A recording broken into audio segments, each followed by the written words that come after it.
The Urban Binge radio podcast, where we discuss viral topics, hot jams, new artists, fun, and informative interviews and conversations. This is your news stop for the hottest trend in urban culture news. 2 shows, 1 podcast, The Urban Binge Show and Sunday Flow Show powered by The Urban Binge.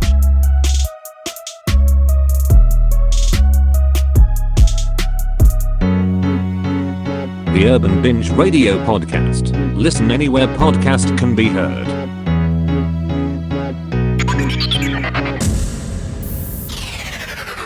This is the Urban Binge radio.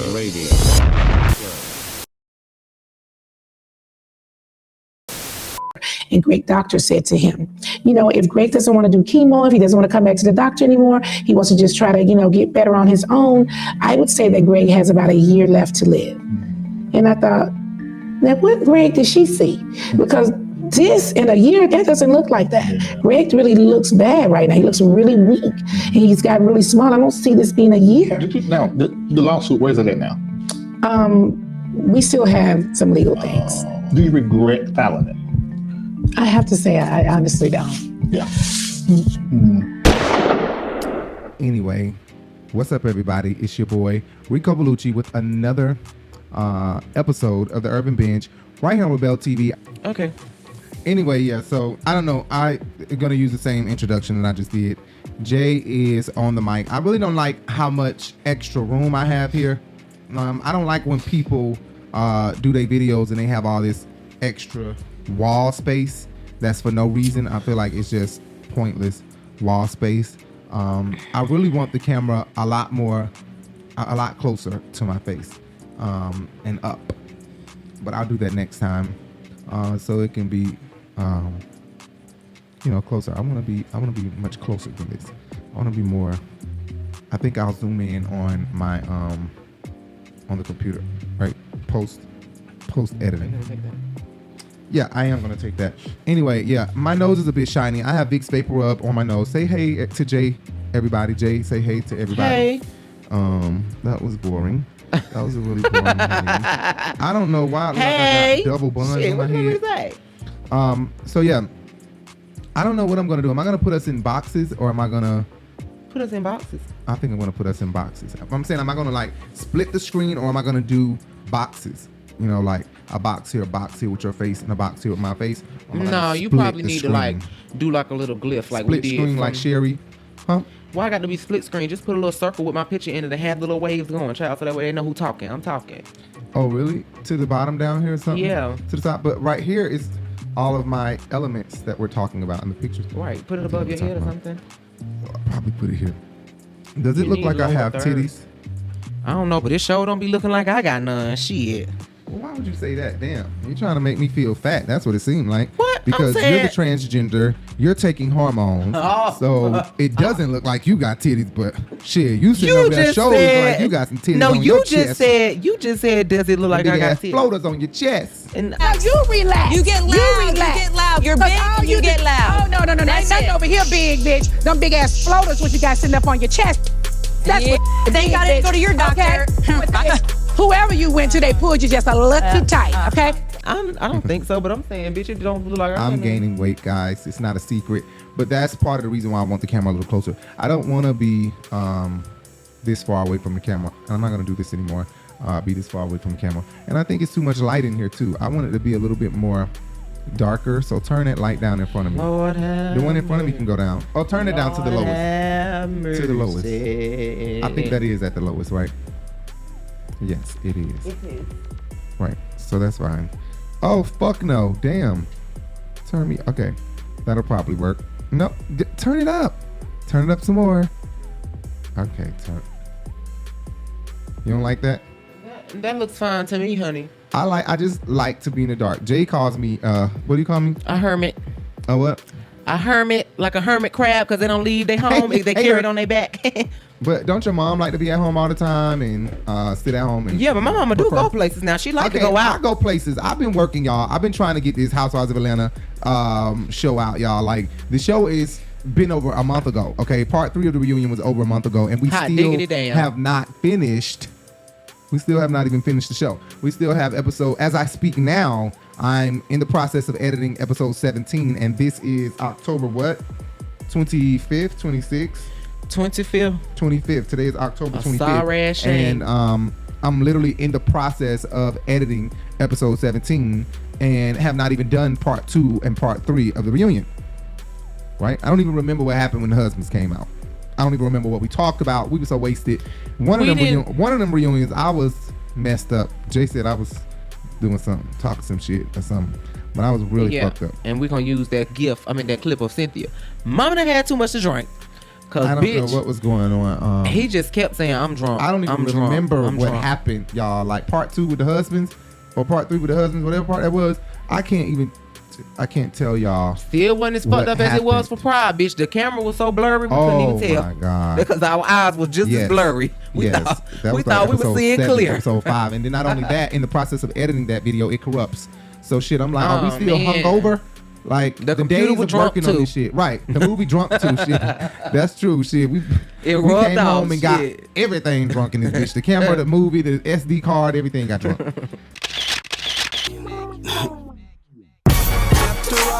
Projections and the letdowns. Now it's hard to make it through the crowd. 'Cause I'm established.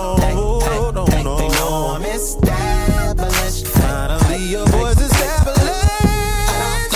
I don't look like anything that I've been through. Thank the Lord he brought me through. I'm established. Hey, hey, hey. You know I'm established.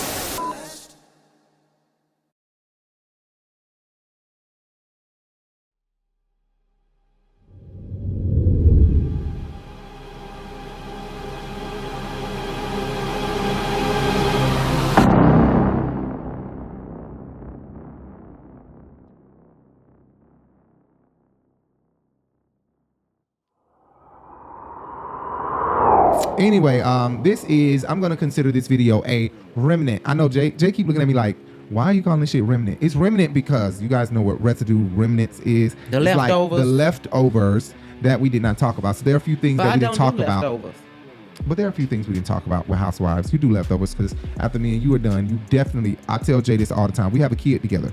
No matter what Jay say, we fucking behind his dude back and behind my back, behind my partner back. So those are the leftovers that I'm going to do. Every time Jay drop the baby off to me or I drop the baby off to Jay, we're definitely fucking, okay?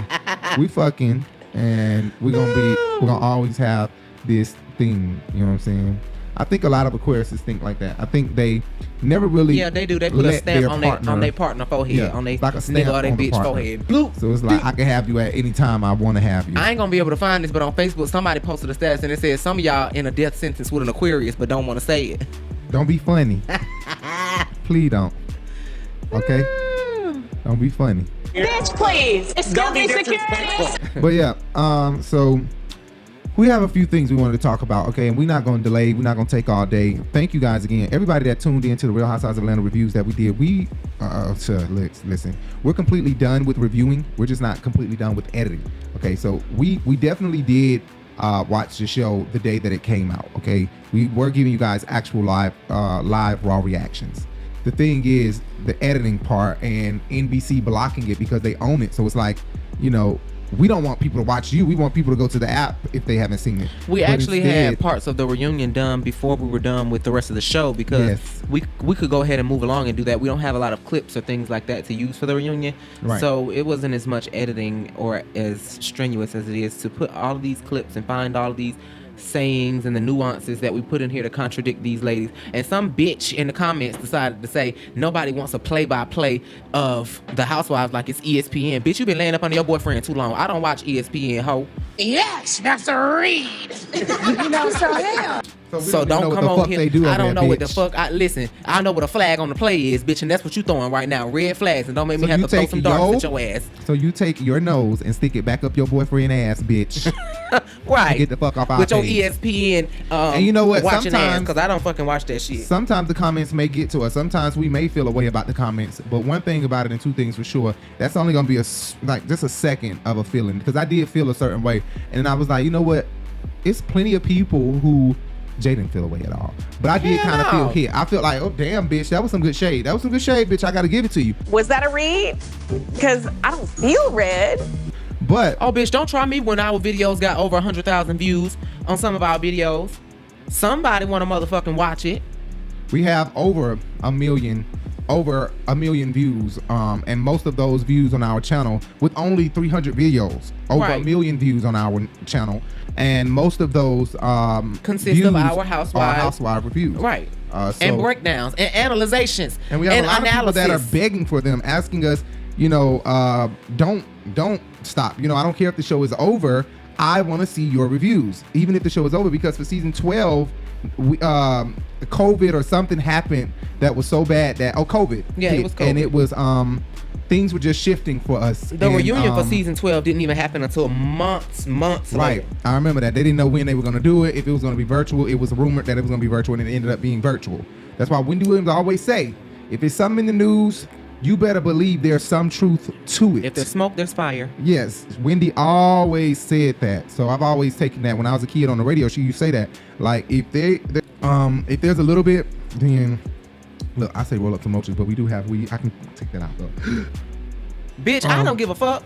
I get this from family members. I ain't gonna put her business out there like that.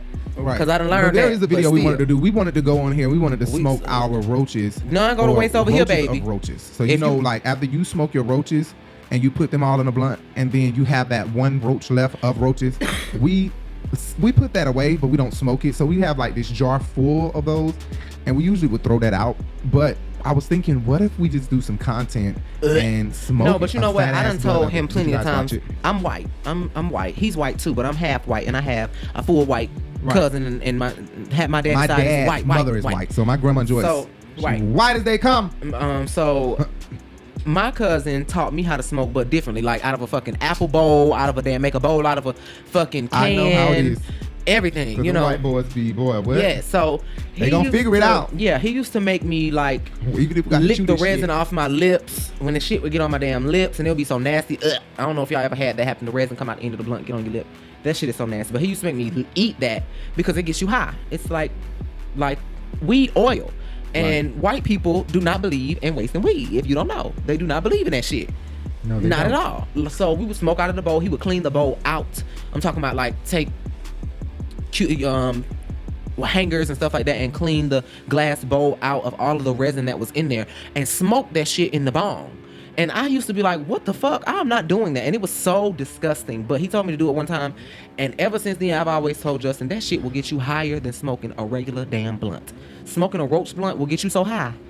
But smoking a regular blunt will get you, just a regular high. You're going to be regular. But some people be acting too bougie and shit like that. I don't give a fuck about that shit. It's weed. It's still THC, and it's still going to get me the motherfucking high. I'm not no crackhead. I'm not around here scraping up damn roaches to smoke. But the ones that I done rolled up, if y'all look, I would put one up to the camera, but I ain't going to do that. I ain't going to do that. But they long as fuck. This is long as fuck. Look at this. You think I'm finna waste it? Bitch, I'm not finna waste that. Right. That's long as hell. There's a bunch of weed on there. Some might ask why y'all just don't smoke it now. Cause bitch, no. Fix paperwork, y'all. Because my daughter is sick, and now I'm feeling like I'm. Please don't completely start. He the stopped one up. we don't need to get sick around here. Okay, because I get listen. Yaya get sick. I get I gotta sick take right care of two behind her. babies. Then Right. once he gets sick. But she's not feeling well, so hopefully we can get that worked out. Whatever's going on with her.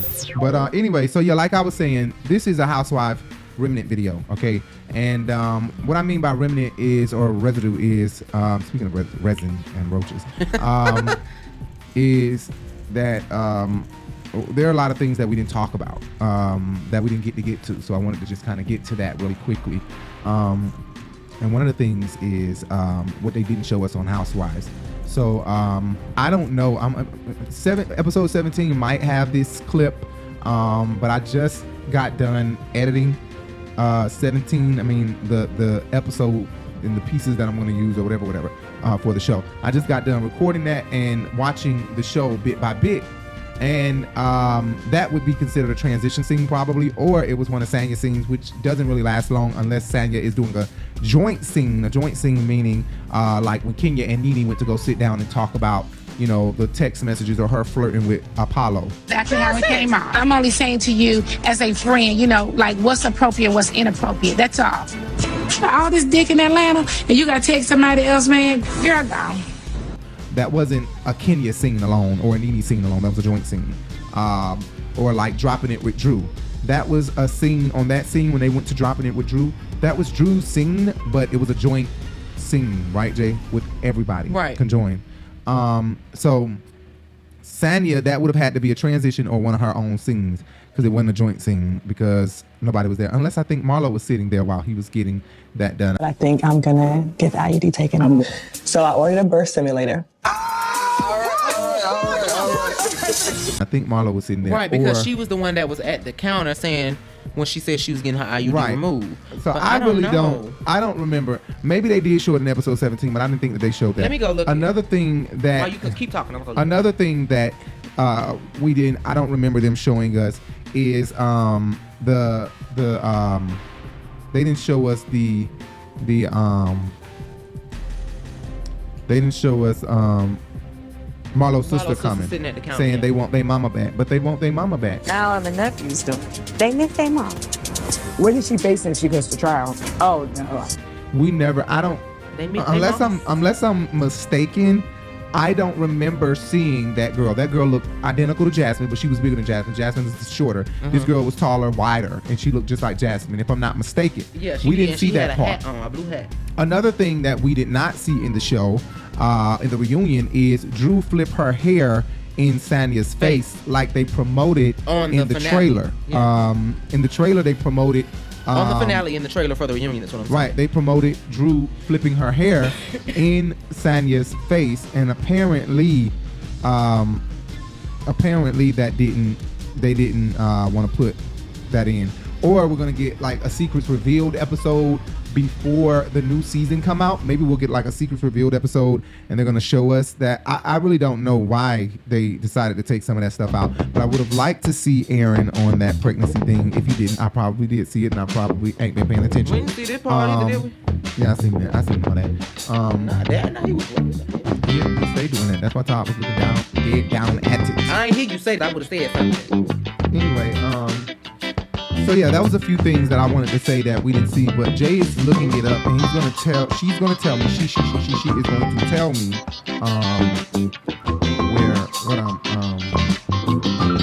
whether or not we missed it. But anyway, BravoCON happened and I was just like, first of all, one day I'm gonna pay for BravoCON. Hopefully YouTube, we will garner enough revenue. Sorry. Don't keep it on. What are you about to say? It is Sanya's mom, and Sanya's dad, and in the shop. So it did happen. What do you mean it did happen?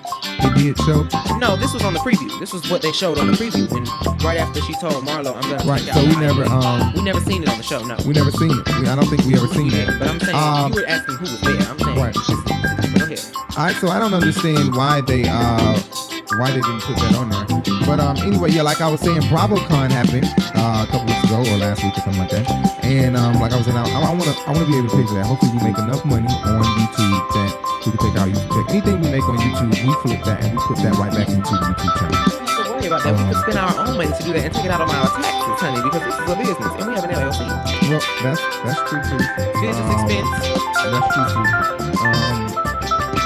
Yeah, guys, make sure you hit us up if you want banners, if you want pictures made, if you want obituary pictures made, if you want anything made that you want to print out on TV, t-shirts and stuff. We're gonna get a printer real soon. I'm telling you, we're gonna get a printer and a sewing machine real soon. Yeah, I'm gonna get a sewing machine so that we can make some t-shirts, some press-on t-shirts and stuff like that. And we also have, like, if you guys subscribe and you say subscribe and you're around, we have some lady things that we can give away. Like we have a size 7 pair of high heels that are really nice heels. DMS Urban, brand new, never been worn. Urban Binge Boutique. Hit us up at Urban Binge Boutique you need to subscribe. You need to subscribe, like us, challenge us, love us, and challenge us at the same time. Don't just subscribe because you want those pair of shoes. I don't know if there's many girls out here that wear size 7. These are some really tiny shoes compared to my big ass size 12 feet. Okay, I'm about to say, 'cause no, but I wear size 12, 13 I wear in women's size heels. 9.5, but I wear size 10 in heels. I typically get an 11 if they open. Open the window while this door closed. Bitch, Fuck that. I don't want no motherfucking. I This don't door want is my toes closed. hanging off the end. Open that bitch up. This is the Urban Binge Radio. So it feels good to feel loved and not have to run to a man for it, but to have these 2 young men who look up to me, love me, and they hold me accountable. Right? That's not the question. They had a taste of a lot of different sticks and candy. Tanya got the hell out of town, so she took a first thing smoking back to Toronto. Came back. She never came back. Hey. She was like, She wasn't by herself. Anything to add, Candy? But this has to say you have all the answers. they had fun. Yeah, a lot of fun. Exactly, just to clarify. They. Okay. It's not a secret, is it? Okay, all right. You had some, shall we say, interactions this last season with a couple ladies, including Kenya and Candy. Where do you and Kenya stand right now? Where would you say your relationship is?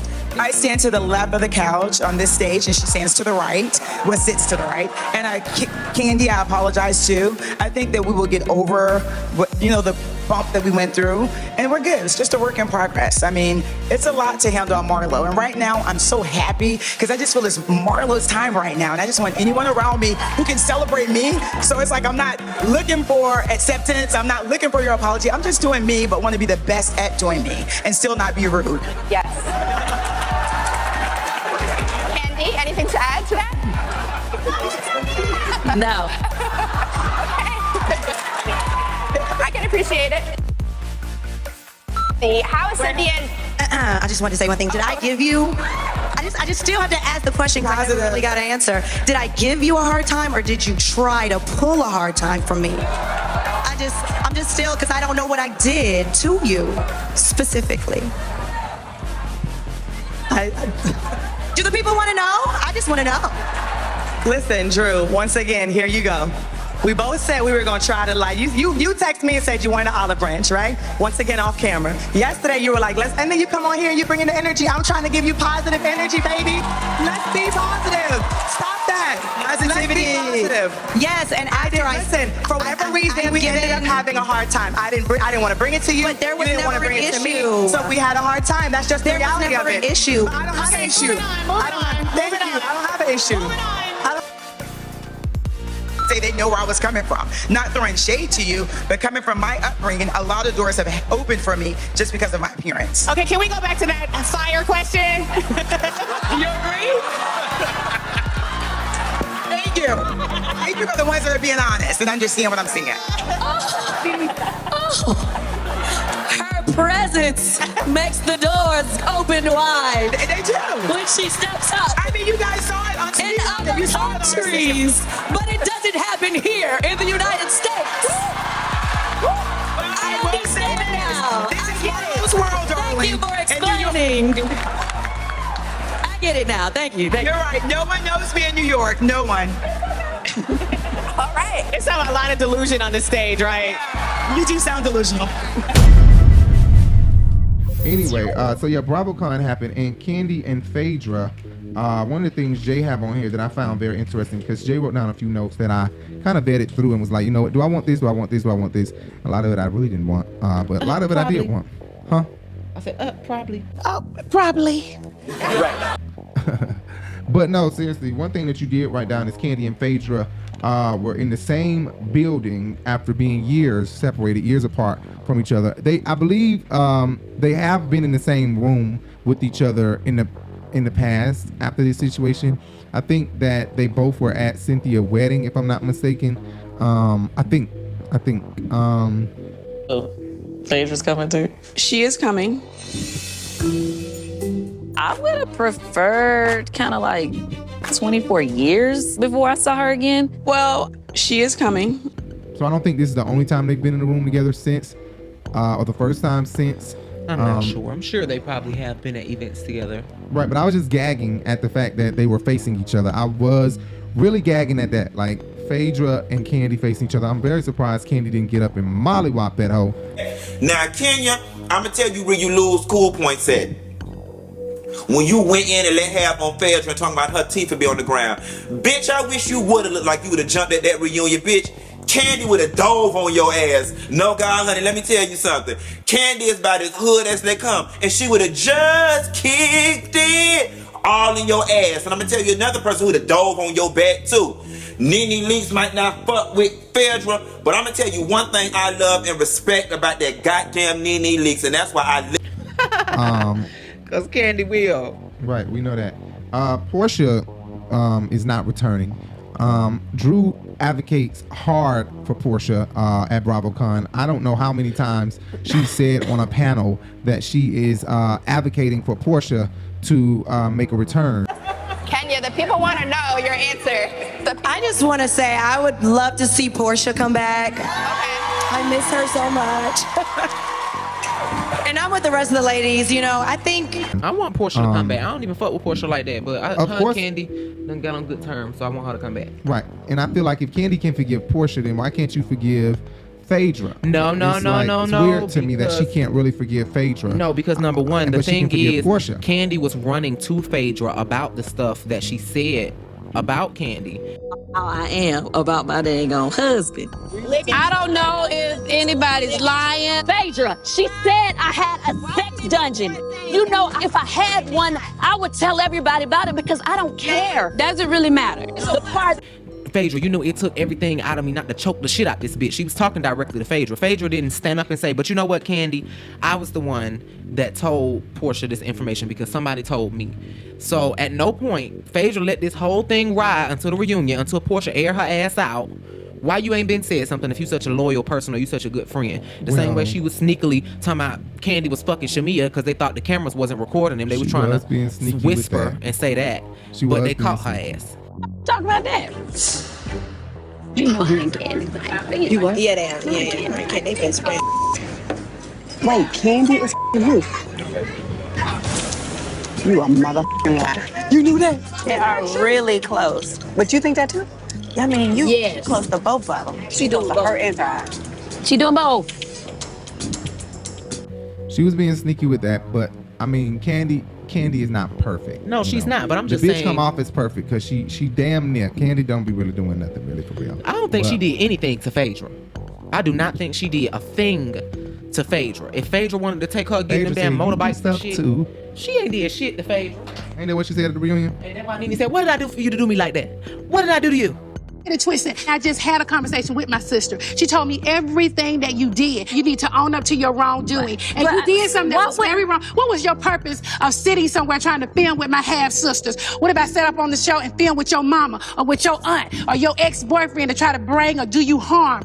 We all work on this show together. I'm not trying to take anybody out. And I ain't got to like your ass, but I ain't gonna go sit and try to be dirty and bring up your past. You do have a past. Everybody sitting up here has a past. I would never sit here and do no bullshit like that. And you were wrong. Now we got past it. The Lord says to forgive and I forgive you, but I will never forget that you did that to me. Okay, well, don't get it twisted. What I'm saying to you is is something that was absolutely dirty. You and Sheree them, and probably Kim with her big ass wig, went out and sat with them, trying to be low down and dirty. But see, you never can win when you're dirty, honey. You never can win. What the did I do to you for you to do that? Nothing. For some reason, you have this crazy thing thinking everybody's coming against you, Nene. Not a damn thing. You ain't got to do nothing to Phaedra. She just gonna come for your neck when she feel like it. Scorpio, ain't it well signed? Right, but Drew has to kind of has to advocate for Porsha coming back because that is her boss. Who's that? I'm trying to see what's Phaedra. That is her boss. So I mean, I'm not surprised that she's advocating for I'm not surprised that she's advocating for Porsha to come back. It's not a huge surprise to me. This is the Urban Binge Radio.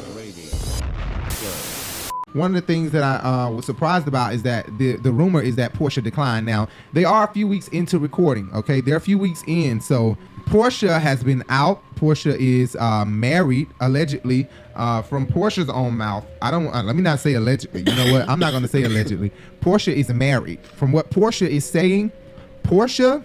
She didn't say husband. She said married, hubby. Okay? Girls trip! Oh, hell no. I found the perfect dress, and we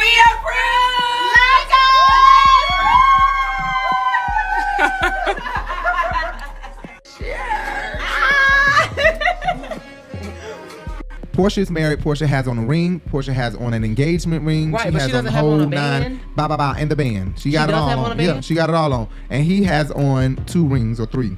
3. He should only have on. He had a His wedding shit ring. looks stacked. He had a wedding ring on his finger. Yes, on his wedding finger. So then, And it he's seems not gonna as wear one if until he they're married. proposed while out with Toya. Toya gets married. They're all out at Toya's, wedding, and it seems as if he proposed. That's what it's given. It's given he proposed. Baby, no, at he Toya, been or maybe proposed. they've been married. I don't know. No, Maybe they've been been I don't fucking engaged. know. He been proposed. But that's what I'm saying. House of Aaron, Kim Pyre, DJ Richie, Justin Diego, Funky Dineva. These people, I'm not gonna say Funky because Funky get on here and his opinion just sticks. You know what I'm saying? But some of these people do deep research. Now Funky, I'm not gonna say he do deep research. Shit just lay in his lap seem like, and he just come on with the news. Okay. Like, girl, But people like the rest of the people that I named, they really, they do deep research and they come on here and they connect the dots and things like that. I don't really do deep research, deep dive in research, and I don't pay attention a lot to social media as much as Jay is on social media. I'm not on there that much to know and connect the dots the way House of Aaron and DJ Richie and Kim Pyre and these people do. And there are other people that I'm probably not naming, but Right. we really love the Housewives just as much as they love the Housewives. We are really huge fans of Real Housewives of Atlanta. I just don't do the deep dive. I don't go into the deep blue sea about the news and what's going on. So, some people probably watch us like, he been proposed, like what you just said, Yeah. He been proposed, and I'm on here saying he probably just, it's given he just proposed. You want to sit in the black chair? Because you're getting uncomfortable. That's why I told you to sit at the end of this table. But I'm really just surprised that Porsha declined her offer. They said she was offered like 1.5 million or something like that, and she just declined the offer. She don't need that. Her man got 40 or 50 million. I was like, damn, what kind of money do Simon got? And dude, she already got about 10 million of her own, Porsha.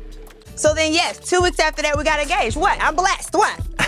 Does it concern you? God just dropped that man in my lap. What else could do? So she could spend up his money real good right now, and then when he decides to And leave, Jay just noticed Simon is in Forbes. Recently, they just did an article on Simon. Like, how recent is that? Like a year ago? Or how recent is that article? I'm gagging when Jay just told me that. I was like, my mouth was on the floor like, you're lying. Forbes?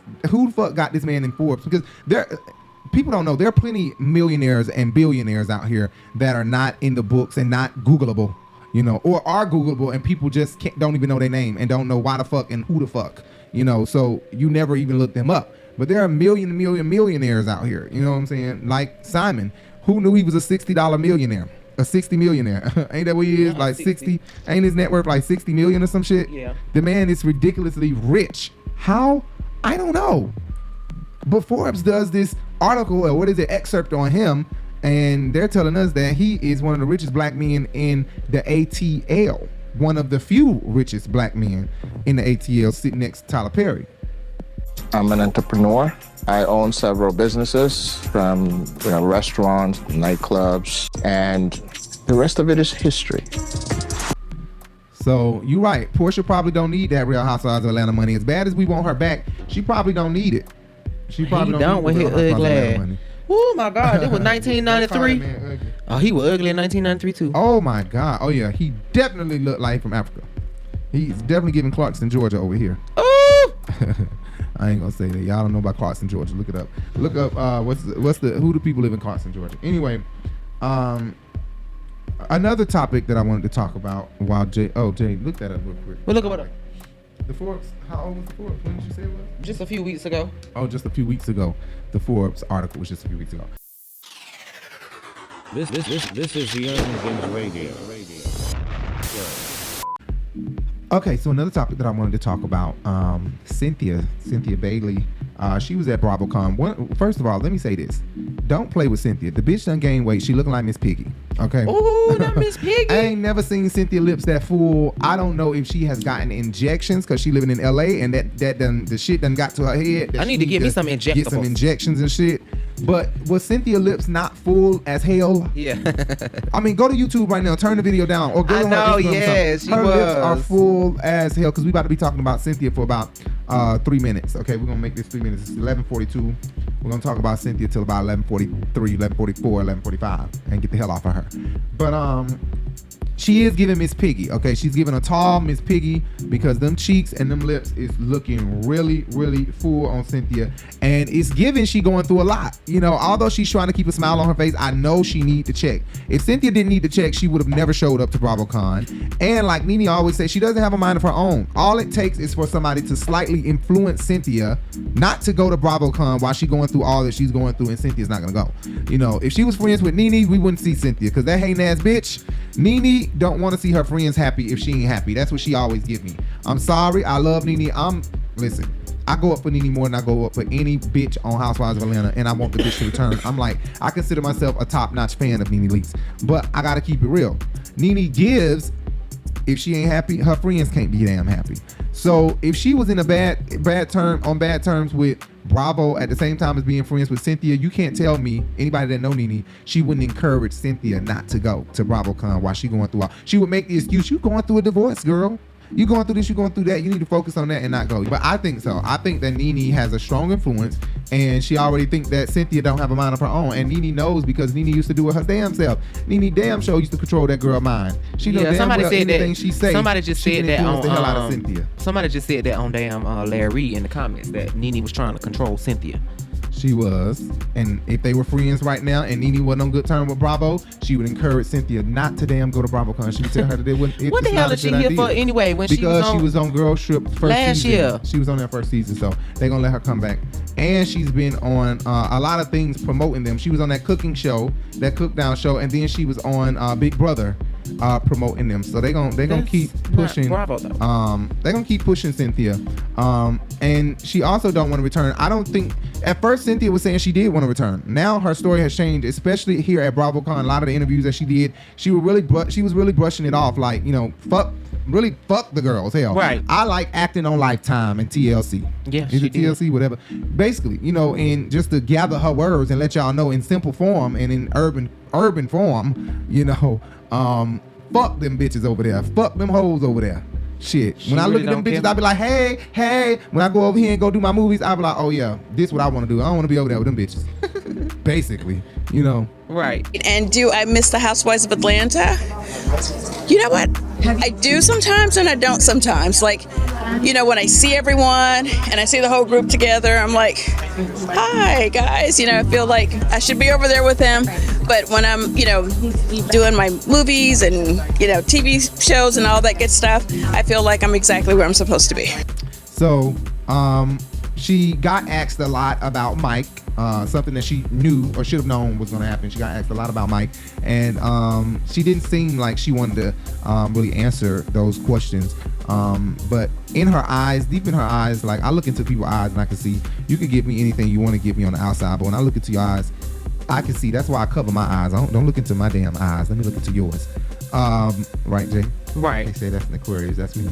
But my mama called me. How you know? I just heard her. What you mean?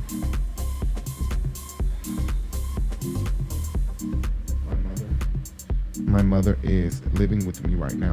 So give me one moment. She just called my name.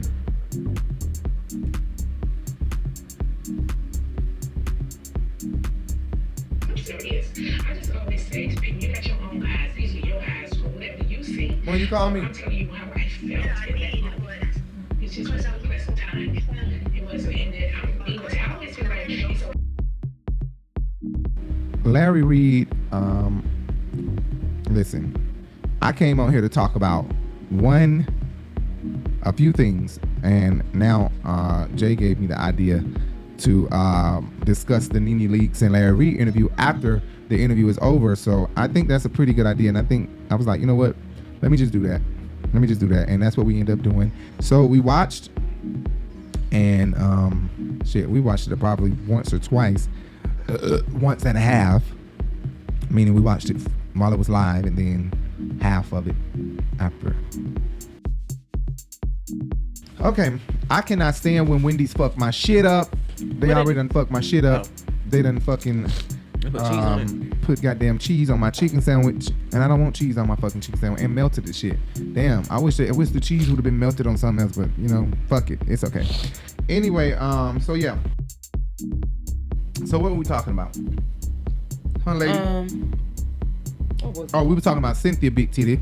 Them big ass floaters sitting up on your chest. That shit is so funny to me. It is stupid. She just come up with anything, okay? Anyway, so Cynthia was given that she really didn't want to be there, but she really needed a check.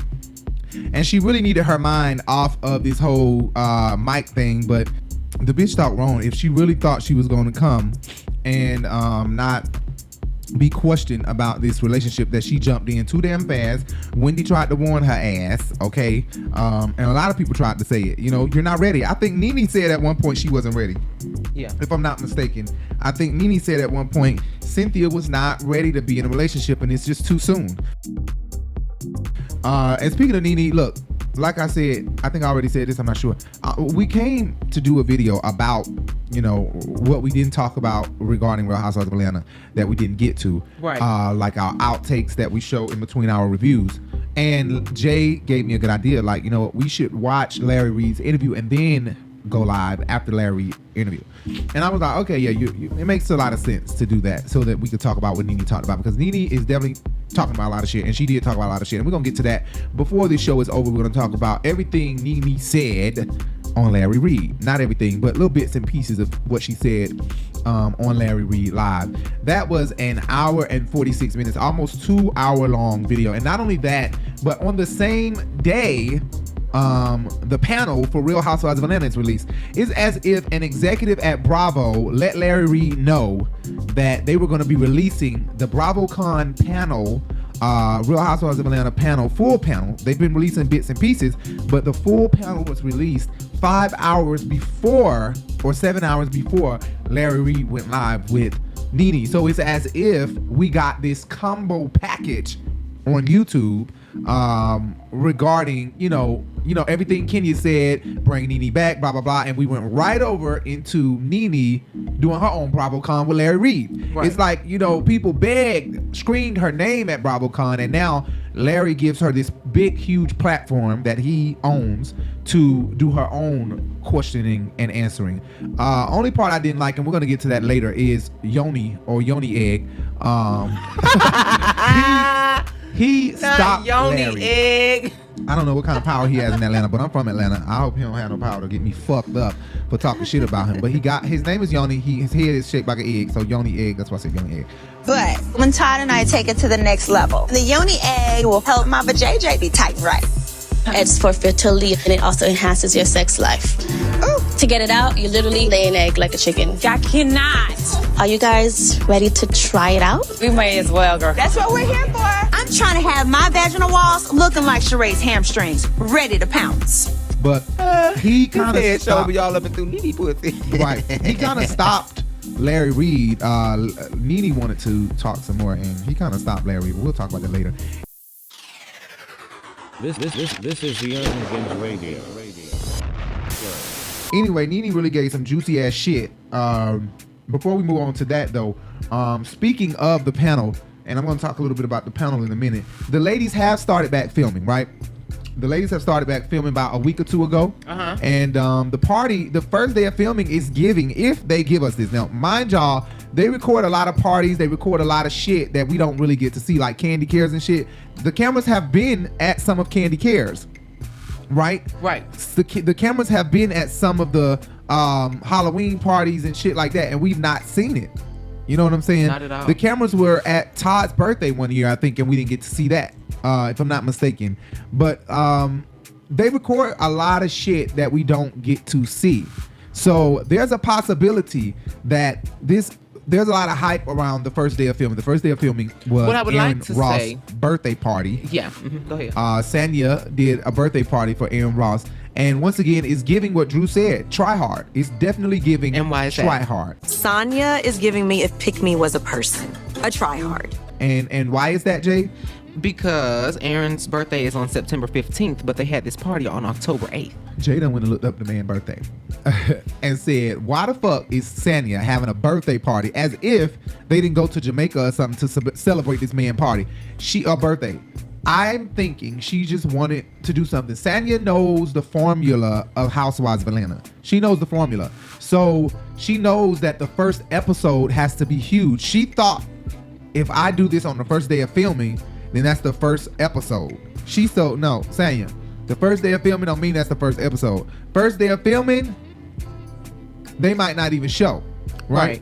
So they did have a birthday. They say Sanya was there. Candy was there arguing with a girl. It did give some of the pictures, some of the videos that were circulating, did give that Candy was into it with somebody who was at somebody who looked like a new girl. The girl don't look like a regular schmegula degula girl who been there. She looks like a girl who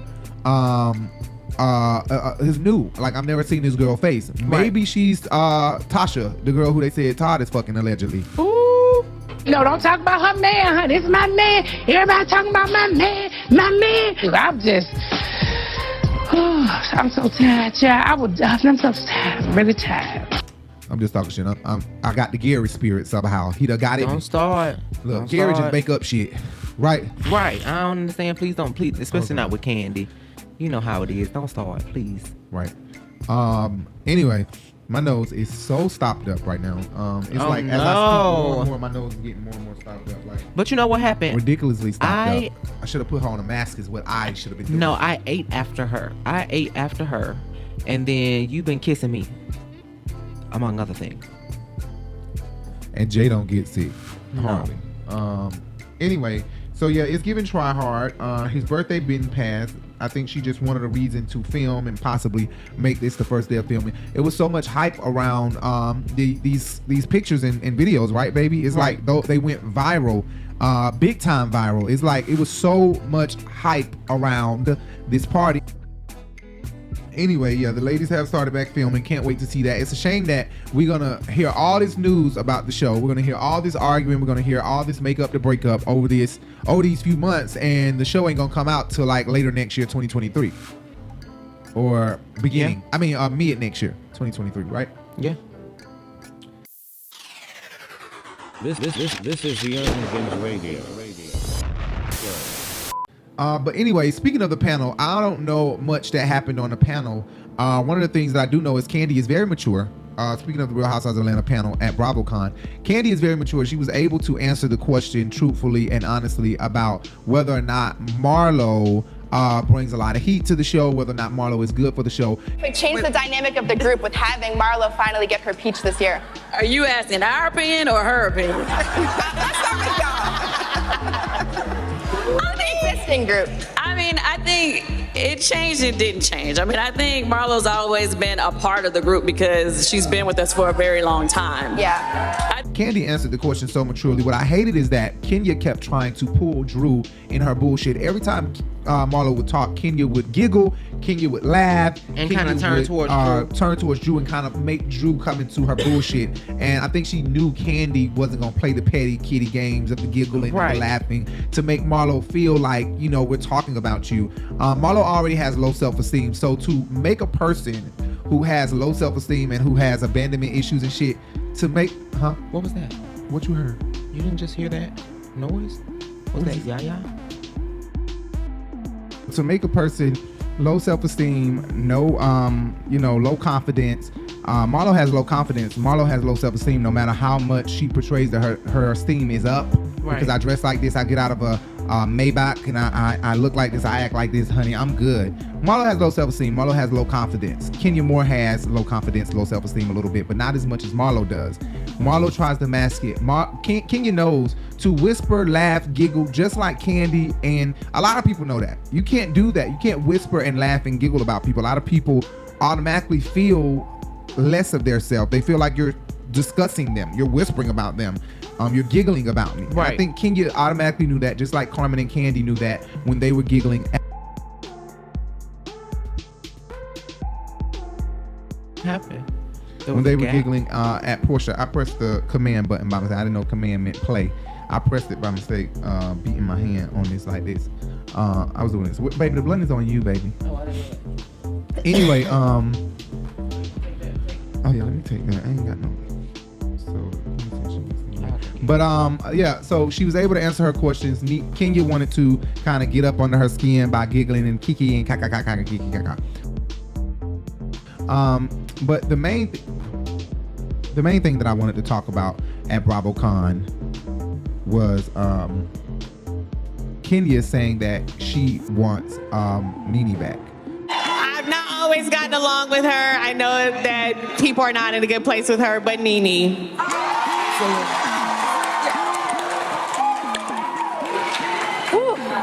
So the panel was a really good panel. They talked about a lot of good shit on the panel.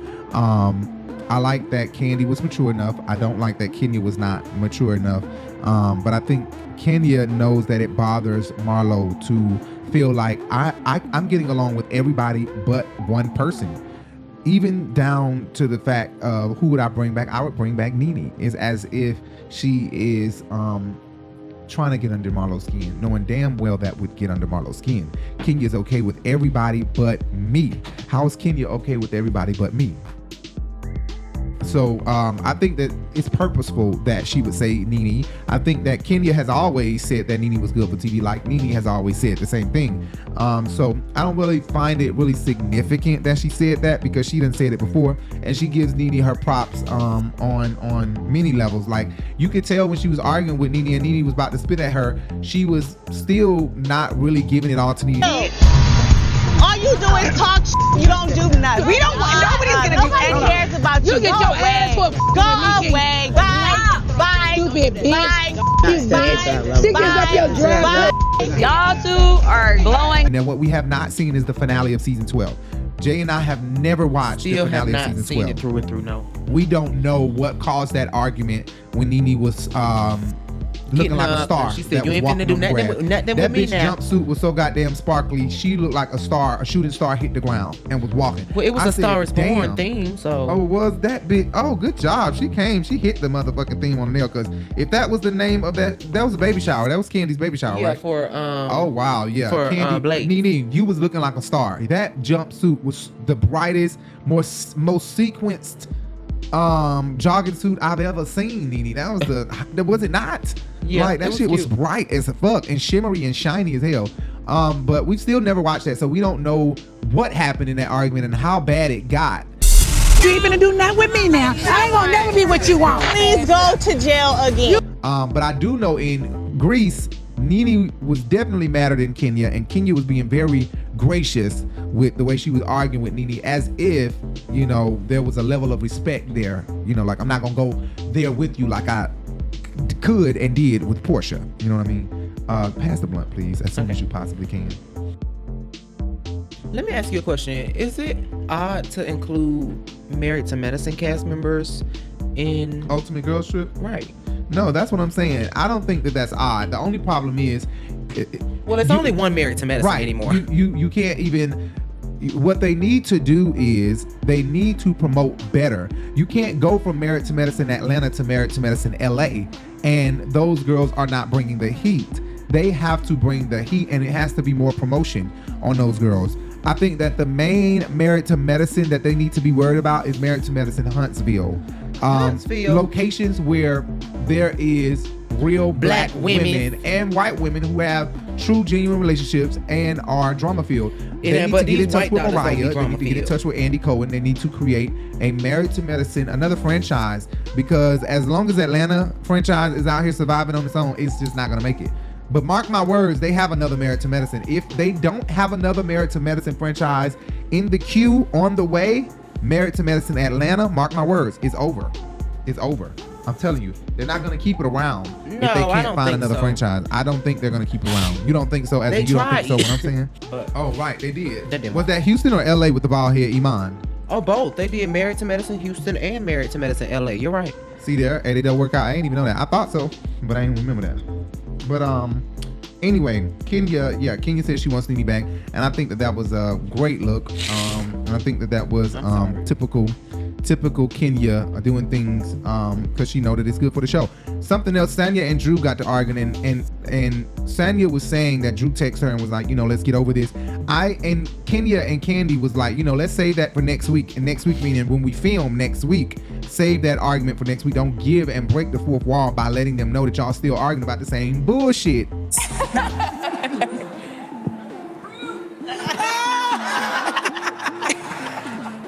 Well, obviously I had the hardest time with Drew, but it's crazy because I think we both went into the show really wanting to be friends and really wanting to build a friendship. And obviously things happened on and off camera that didn't allow for that to happen. You recently posted a video hangout with Cynthia, which I love to see. How is Cynthia? I just wanted to say one thing. Did I give you? I just still have to ask the question because I never really got an answer. Did I give you a hard time, or did you try to pull a hard time from me? I'm just still, because I don't know what I did to you specifically. Do the people want to know? I just want to know. Listen, Drew, once again, here you go. Not only that, Andy said he was bored of it at the reunion. He said he's kind of tired of hearing it. Tell you, I did tell you. Really, like, if like we don't have to talk. I don't want to talk about it anymore. No, we're gonna talk about it because I'm kind of done talking about it. You're good. Tell you the truth. Seriously, True. I Don't wish please you would've told me. don't. You're so angry. So that means he is bored of y'all bullshit. Sanya and Drew. Well, I think that it's also because Andy is trying to say, inconspicuously, Sanya formulated this drama. This is exactly what always happens. Yeah. Somebody comes on the show with somebody. Yeah, she knows the formula. And that's what cool with somebody and then starts arguing with him. Marlo came on with Phaedra, but then she got real cool with Nene, and then she started arguing with Nene. Coming for. And remember at the Bailey Bowl, she was coming for Nene. And bitch, you stupid and you really ignorant and you dumb because you're so insecure. No, but you are insecure. And I mean, you gonna stop being my friend because I'm with the next bitch. Tell the whole Atlanta why you not talking to me because I'm Kenya's friend. Because I'm talking to Kenya. Don't nobody touch me. So you're not being my friend talking to Kenya. So that brought ratings. And all of them do the same shit. That's what's going on right now with Mia on Potomac. Right. Her friend who she done brought on there now coming for her, and she done released all her her hitting her husband and shit.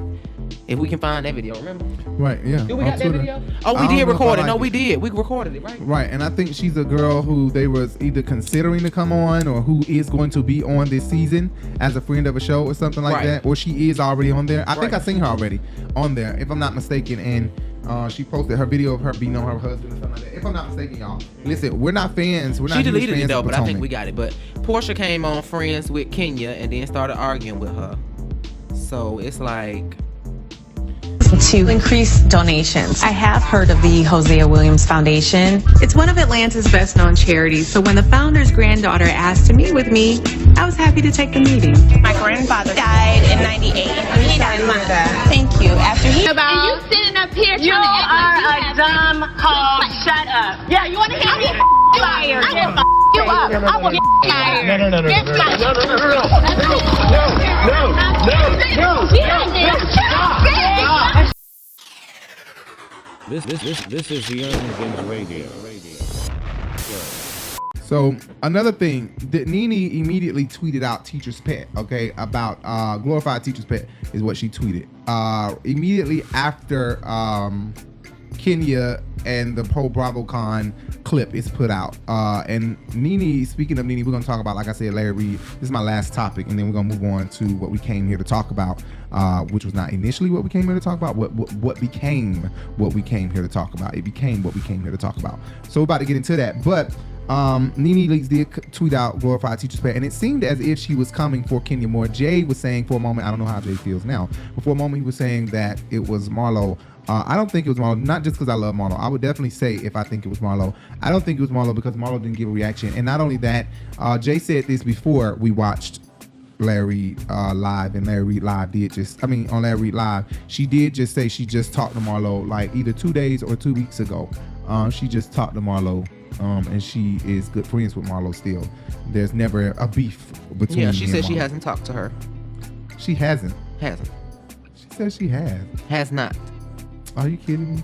She said she has, but she said there's never a beef between her and Marlo. She said we can call each other the worst names in the book and then be like, bitch, come over here so we can get ready to go. Respect the queen when you see him, bitch. What time you get off work, bitch? I'm tired of people like you in the world. Now respect the queen when you see him, bitch.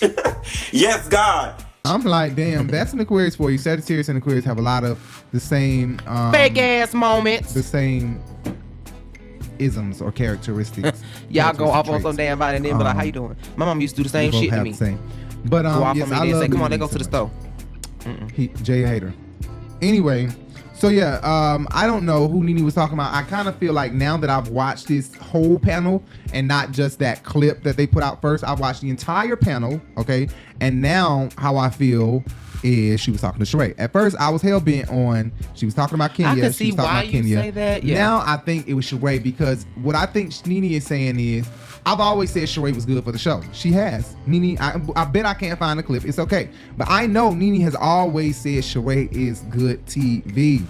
Always. And she said it about Kim Zolciak. Always. And she Kenya. Never said it about Deshaun and Lisa Wu. No, but you know Never. what? I think Now that she said it about them too. this is one of those things that y'all have a commonality in.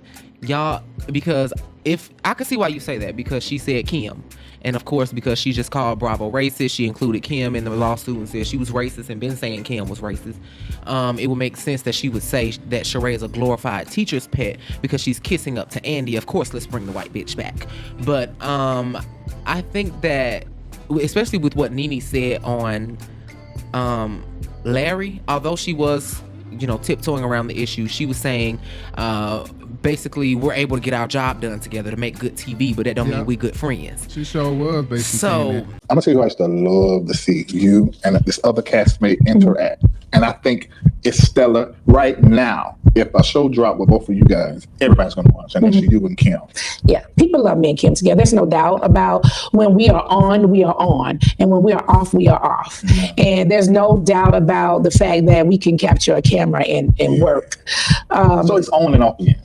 I think our relationship is just always on and off. And I don't think it has any, I think it's weird when you're in the interview. She does this thing where she kind of throws these insults in the same instance as giving somebody their props, and it's like, why did she? She's been doing that for years. It would make sense, but why would she tweet out glorified teacher's pet? Kind of shading the fact that Sheree would say bring back Kim, but then at the same time give Kim her props on Larry Reid just a few days later. That was just a few days ago. That was just over the last weekend, right? So she said that, and then already knew that she was going to be on Larry Reid because this has been booked for a while. You better believe it's been booked. So probably. Why would she? Seen her in the grocery store. Yeah, right. Why would she? Kind of shade Kim on Twitter by saying that Sheree's a glorified teacher's pet just for wanting to bring her ass back because she ain't good for TV or whatever she was trying to imply. Right, and now she's trying to say something that's kind of opposite. Right. Well, I think she was talking about Sheree. I don't think it was Candy. At first I thought it was Candy. But if you go back and watch it, you'll see there was no reaction from anyone. But if we really process it and think about it, it might have been Sheree. Because Sheree said she would bring back Kim Zolciak. And Nene just Nene, don't cross her at all. Like, I don't understand what she think. If she say you, then what Kim gonna feel like? How you gonna be mad that she said Kim and not you? I mean, I don't know. But you know what? Well, maybe Sheree has been a hater of Nene. Let's not forget that. She's been a hater. I think it's dead, baby. Oh, she can't hear that. She was hating on me so bad that she chased me out of the restaurant. This is deep. Lying, trifling bitch.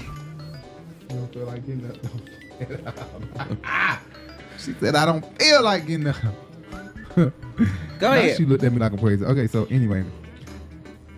Jay is rushing me, so we may have to end this video. OMG, I am not rushing you. I'm trying to keep you on track because we keep going off track. I would sit here and I could talk and talk and talk till I fall. And you're gonna be editing and editing and editing and editing. I'm not. This is going up live. 3 and 4 different damn videos. Go ahead. No, I'm not. I ain't gonna do that. I'm gonna cut them up into pieces. Eat that. So on to what we came here for. What became what we came here for. Say what we came here for. Stop wiggling the chair, please. Sit still and eat that pizza. Just antsy. Sit still and eat. This is the Urban Binge Radio. And Greg doctor said to him, you know, if Greg doesn't want to do chemo, if he doesn't want to come back to the doctor anymore, he wants to just try to, you know, get better on his own, I would say that Greg has about a year left to live. And I thought, now what Greg did she see?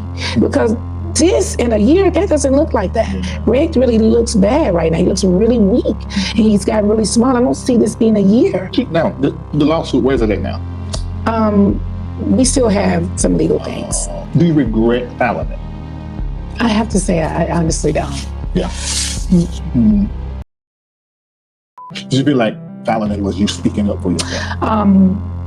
You know, it's almost like a child being abused, and I'm just over here asking for help over and over and over. Everybody's acting like they don't hear me. Mm-hmm. And I'm asking for help, and nobody hears me. I don't know. I feel like my hands were tied. There was nothing I could do. I've asked so many times for help or for meetings or to sit down and talk and try to work through whatever issues. There's things happening that you are not privy to that are happening behind the scenes, and I wanted help, and I just couldn't get it. The judge ordered it, or was that the deal? It was a mutual on both sides to drop it, and we worked that out through our attorneys. Right. They have not talked to me at all, just being honest with you. They have not talked to me at all. I have made many attempts to try to, you know, see can we talk and maybe work through certain issues, but it's been crickets. Is that the reason why you sold the house and thinking about selling the lounge to call you your husband and your son? I couldn't live in the house at all. My house was empty. Nobody was there with me. And I could see it on social media when dead. Oh, I could not be in that house. So one night I slept in the house. I was up all night long. I called my son. I said, you have to come home. And he's like, why? I'm like, because I don't want to be in the house by myself. And I just knew then every time I would open that door, I could see Greg like standing there. He would always say when I opened the door, he would say, Nene, is that you? Or he would stand in the hallway. And so every time I opened that door, I always visualized him standing there in the hallway. I just couldn't stay there. Anyway, so Nene Leakes, Larry Reid has done it again. Okay. This man has done it again. He did an interview. Yesterday, he announced that he was doing an interview with Nene Leakes, and he kind of eased it in there while he was talking to Bishop Carlton Pearson yesterday. And he ended up easing it in there. In the beginning of the show, he was telling us, y'all better get ready. It's going to be a surprise. I might break the internet. We're like, who could it be? Nobody knew who he was going to eventually say, and that was Nene Leakes. I was just gagging. It actually didn't process. It was like, it didn't dawn on me what he actually said until later. I'm like, wait, what? Nene is going to be in the studio? How in the fuck did Larry manage to make this happen? Yes. Okay. Larry, if you're watching this right now, this is what I'm asking. He paid that motherfucking booking fee. Or if Nancy or anybody watching this on Larry's team, take this to Larry. The next person that he has to interview. Yeah, the next person that he needs to interview. I had it on the tip of my tongue, but I totally forgot. Although she has her own platform, I would really, because she does love God. She talks about God a lot on her YouTube channel, on her podcast. I want to see Monique Samuels on Larry Reid. I want to see what she has to say. Oh yeah, Monique Samuels would be good. But one of the things that I want to talk about is Nene selling her house. So me and Jay was talking about this before, and we was like, you know what? Nene sold that house because... Oh, I'm sorry. You know who else would be good?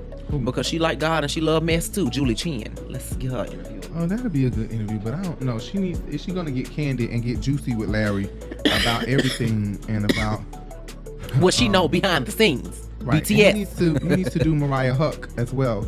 Oh yes. Oh yes. We need the black sheeps going to the. He should interview down Mariah to the Huck. studio. And he should also interview Brittany Griner's wife. Oh yeah. He should hop on those type of all those, right? Mm-hmm. Oh, I do too. You need to message him that because actually not a lot of people are giving her and some of these other people a platform to speak. So if they're given a platform to speak, then maybe they will, be more vocal about stuff. Right. I do need to message him that. But it was somebody else that I was thinking about. Nene's Dream Real Housewives of Atlanta. Okay, since I'm right here already on this, let me go ahead and... What she's saying? I don't know what she's saying. Since I'm already right here on this, let me say this. This is Nene's Dream Real Housewives of Atlanta cast. Okay, everybody? Can you see that? Can you see that? Press the... Yes. Candy, Nene, Kenya, Phaedra, Porsha, Marlo. Now that was a sex template for your ass. I know y'all. What did you call that? I got indigestion, gas, something. When you've got nausea, heartburn, indigestion, upset stomach, diarrhea. Nausea, heartburn, indigestion, upset stomach, diarrhea. Here's Pepto-Bismol.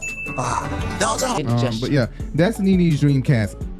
Something else she said was she'd be looking at the cast and she'd be like, what is this? What is Bravo thinking?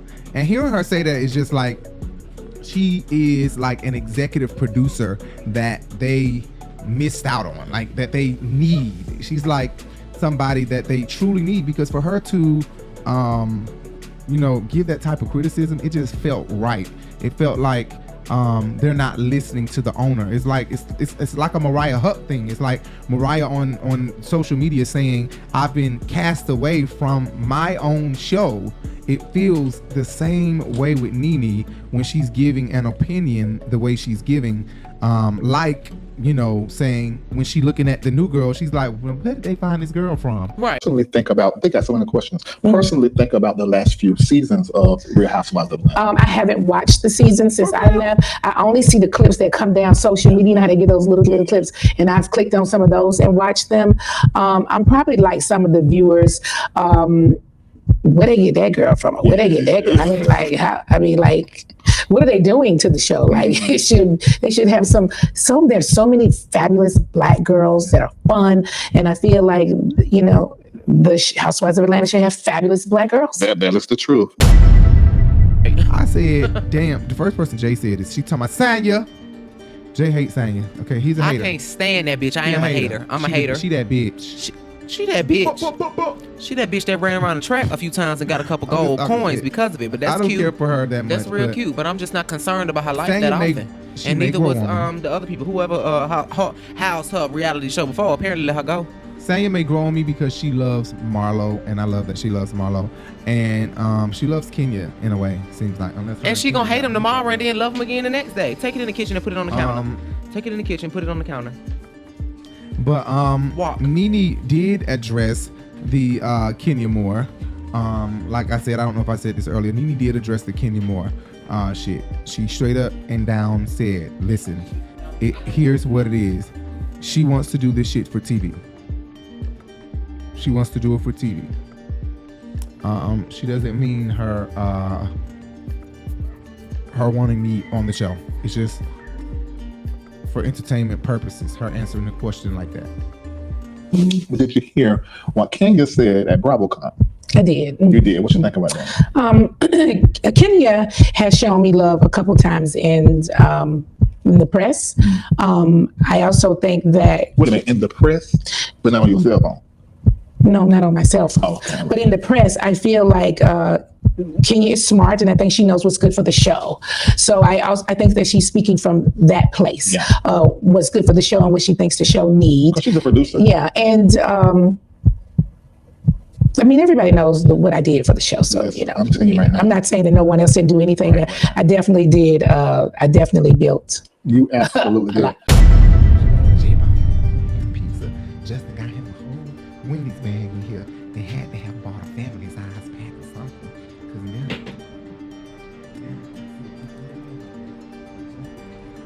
And Jay has got a whole piece. Honey, if only I can get on here and do a reality show about me and my mama. Like, if only Jay would let me do a podcast discussing the issues that my mother and I have and the way that I am, the way that my mama is. If only my mom would allow me to record her and put her on the show and put our business out there. Who the hell you sound like? Putting his damn daughter and his baby mama whooping each other ass on his damn on his YouTube. Right. I would like my mama to do confessionals about the situation, like when me and her get into it and stuff. I would like her to do a confessional about the situation and everything. But she's not. And you know what? I cringe every time Larry play his daughter and those two fighting each other. In my spirit, ask Jay. I can never watch it. It's something in me that just stirs. Like something in me don't feel right watching it. Like Lisa turned into the Dragon Bitch territory. I'm talking about like what they are fighting like they're not like that's not her mom.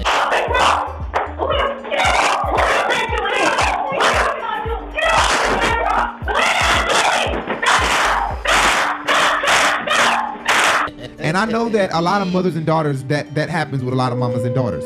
I know that has happened a lot with black mothers and white mothers. That has happened depending on how close in age you and your mother is. Because you got or some the situation, people, because a lot of white mamas will fight their daughter when they on drugs or they in the streets and stuff like that. And Shane, listen, I wasn't gonna say her name. Shane adds she wouldn't dare fight her mama, and her mama will drag her. And Shane wouldn't dare get up and try to throw the bowls with Delphine. Okay. Let me tell y'all, if y'all see Delphine, her titties is to her thighs, and she is about 6. How tall is Miss Delphine? She like, her shoulders is way past our shoulder. Delphine is about as tall as the door frame, right? Ain't she real tall? How tall is Delphine? How tall is she? The length of a queen size mattress, because I'm dead to the damn bed. No, seriously, she is tall. Miss Delphine is tall. Miss Delphine is like a second mother, a third mother to me. She really is, y'all. I'm not trying to be shady, but Miss Delphine is very tall. And Shane wouldn't think once about bucking up at her mama, because her mama just do one of these, whoosh, and it's air conditioner in the house. It's cold. She'll be done knocked her ass. She got wind with her arm. I'm talking about she would knock the hell out of somebody. Ass like a fly. Seriously, she would. And Shane is small. Shane is short. She's not like her mom and dad. She is not short, but she's shorter than her mama. But she's about our height. I'm just saying, there's some, girls and mothers who fist fight and have fist fought. So it's probably not foreign to a lot of girls out there. There are probably some girls out there who has bucked up at their mama, shit like that. But anyway, hell nah, I would never. And I was a nigga. I'd have lost my damn life. Really? So yeah, that was Nene's dream. It was so much that happened with Larry Reid and Nene Leakes. Another thing that she talked about was Brent's sickness. I was so surprised. That's something that a lot of news outlets and pop culture editors and stuff would have probably loved to get that exclusive interview and to find out, what happened. And she was really candid. I mean, big time, more than what I thought she was going to be, because one of the first questions that he spit out about Bravo and Housewives, it seems like she was very, like hesitant on answering it, or so I thought, that the interview was going to be wishy-washy. Like, some questions I plead the fifth on and some questions I'm going to answer. But for the most part, she answered just about everything. Larry said, she said, you can ask me anything. I'm an open book. Right. What she said. And he did. She said. She didn't say she was going to answer everything, but she said he could ask everything. Right. That's true. Nene will hit you with that too. She sure would have hit him with that. She was a yes. Well, when I do interviews, I always say I'm an open book. So it doesn't matter if I'm doing you or Kelly and Ryan out in New York City. The deal is I'm an open book. You can ask me anything you want to ask me. I don't have to answer. So there's no need for us to go back and forth over the questions. You know what I mean? You can ask us a child. I ain't going to answer it today. Now go on. And we're going on to the next question. You know what I mean? So I always just say I'm an open book. So let's just talk about whatever you want to talk about. It's not a big deal to me. So whatever, anything else you want to talk about? But she talked about a lot of shit. So she said Brent called. It was so scary the way she said Brent called. She said Brent called her talking with his tongue. She said, "Oh, Yoni." Yoni. Her boyfriend called her and said that we're gonna play it. That's why I was trying to get tidbits and pieces. Oh, right, but go ahead. Of it. Son, he ran He runs the lounge. So when he got sick, and what was it officially they said he had? He had congested heart failure and a stroke at the same time. So it was very hard. Take me to the day you got the call. So I didn't actually get a call. I was in my garage and Yanni, who you met, came in and said, I just got a call from Brent. And he said he's sick, but it sounds like he's playing a joke with me on the phone. But I'm going to walk on over to his house. And I said to him as he's walking out, I said, why would you think he's playing? I remember he said a couple of days ago he didn't feel good. And he had told me a couple of days ago that he didn't feel good. And so I called him. And when he answered the phone, I said, I put Brent on the phone, and he was saying, this is Brent, like that. And I was like, oh my God, something is wrong. And Yanni thought they were playing. He thought it was Brent and his roommate playing, with him on the phone. And I hung up and, because we live across from each other. So I started running to his house, and that was the stroke. He was slurring. So we couldn't really understand what he was saying. And once we got to his house, he was on the floor. And he's a big guy. And so Yanni couldn't get him up. His roommate's a smaller guy. He couldn't get him up. And we had to call the ambulance. You saw that? Yeah. But, I really would have thought in a situation like that, I would have just been freaking out. But I was really calm. He was freaking out. So I had to be calm because Brent was, y'all gotta, help me. And he was just all over the place with speaking and trying to get up and couldn't get up. And I'm on the phone with 911, asking for an ambulance because we can't get him up.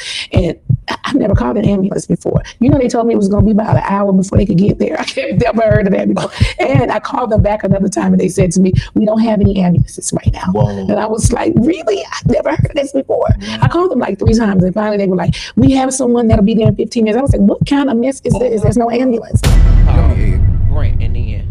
Right. Stop calling that damn man that. He might be like the call. He might like to be called that. Through the pussy. Right. But yeah, he said, and Nene, you know what? Nene went into mother mode. Nene went into Nene Leakes because she told Yoni, why would you think he playing? Okay, look, don't play with Brent. Don't think Brent playing. Don't try Brent. That is Nene baby. Okay, she don't play by Brent. Okay, she may not give a fuck too much about stealing ass Bryson. I just died a little bit inside. She did not just say that. Honey, you're so rich. What's your status at the bank? Walmart shoplifting. You ain't at Walmart either, sweetie. And don't let bring kids in there, sweetie. We ain't gonna go there with the children. We not gonna go there with the children. So you want to bag up the whole kitty thing. We're talking about being rich. Because there's a lot I can say about everybody's child. But she loves the last little bit of Greg that she has. Is what I feel like. I feel like it's the last little bit of Greg that she has. And that's the youngest her baby. Piece of Greg. Yeah, that's her baby. And Greg has a lot of sons who look just like Greg. I just be looking at them like, damn, Greg look like he just peeled a piece of his skin off and you just grew like a tree. Because he got a couple sons that look just like his ass. Ain't none of them Kurt, unfortunately. None of them. But sorry. Nene talked about that. She talked about, Brent, and it was just, it's really crazy because she said, and we heard about this already through the media, that Brent actually owns the lounge. So it was Greg and Brent's idea, and it was in partnership with Nene because we're going to use Nene's name. But when Greg died, it became a Nene and Brent thing. Right. Now she was considering, giving it up, selling it. And now that she's was really mostly considering his it. venture, his business venture. Right. Now she's really considering it because from what Nene said, and Nene is being candid, but at the same time, she's holding back. She's still holding back because she kind of brushed over the fact that Brent is bad off. It seems as if she was saying that Brent is not doing as well as people may think he.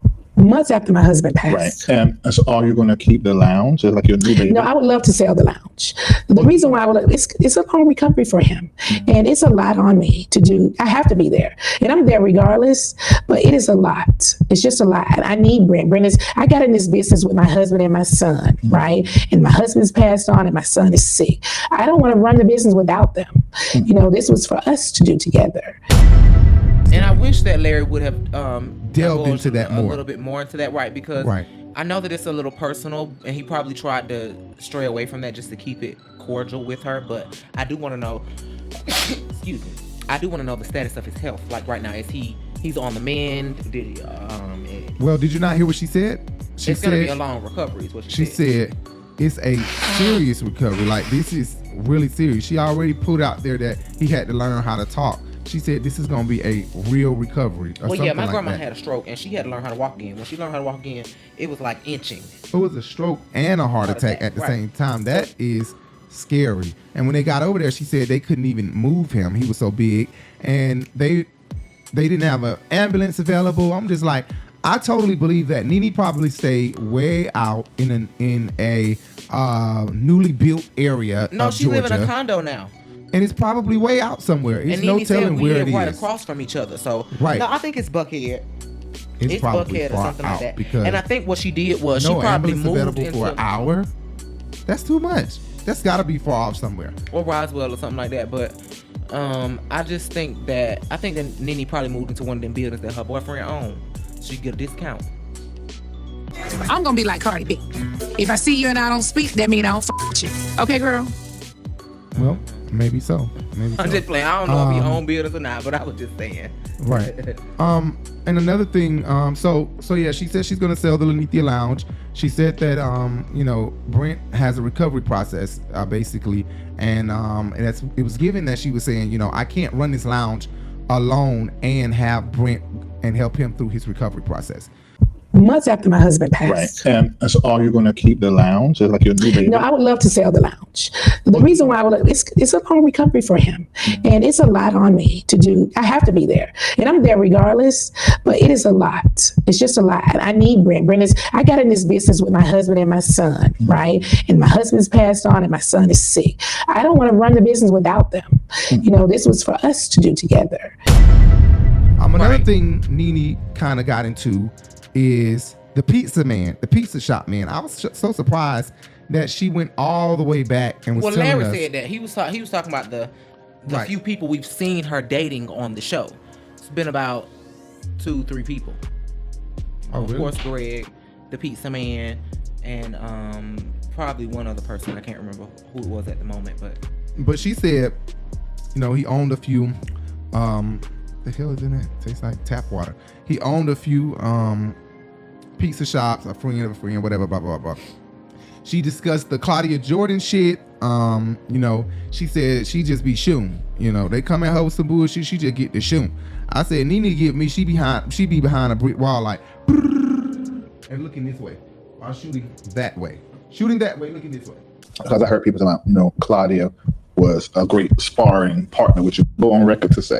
Because I heard people talking about, Claudia was a great sparring partner with you, and that's true because she done great in her reads.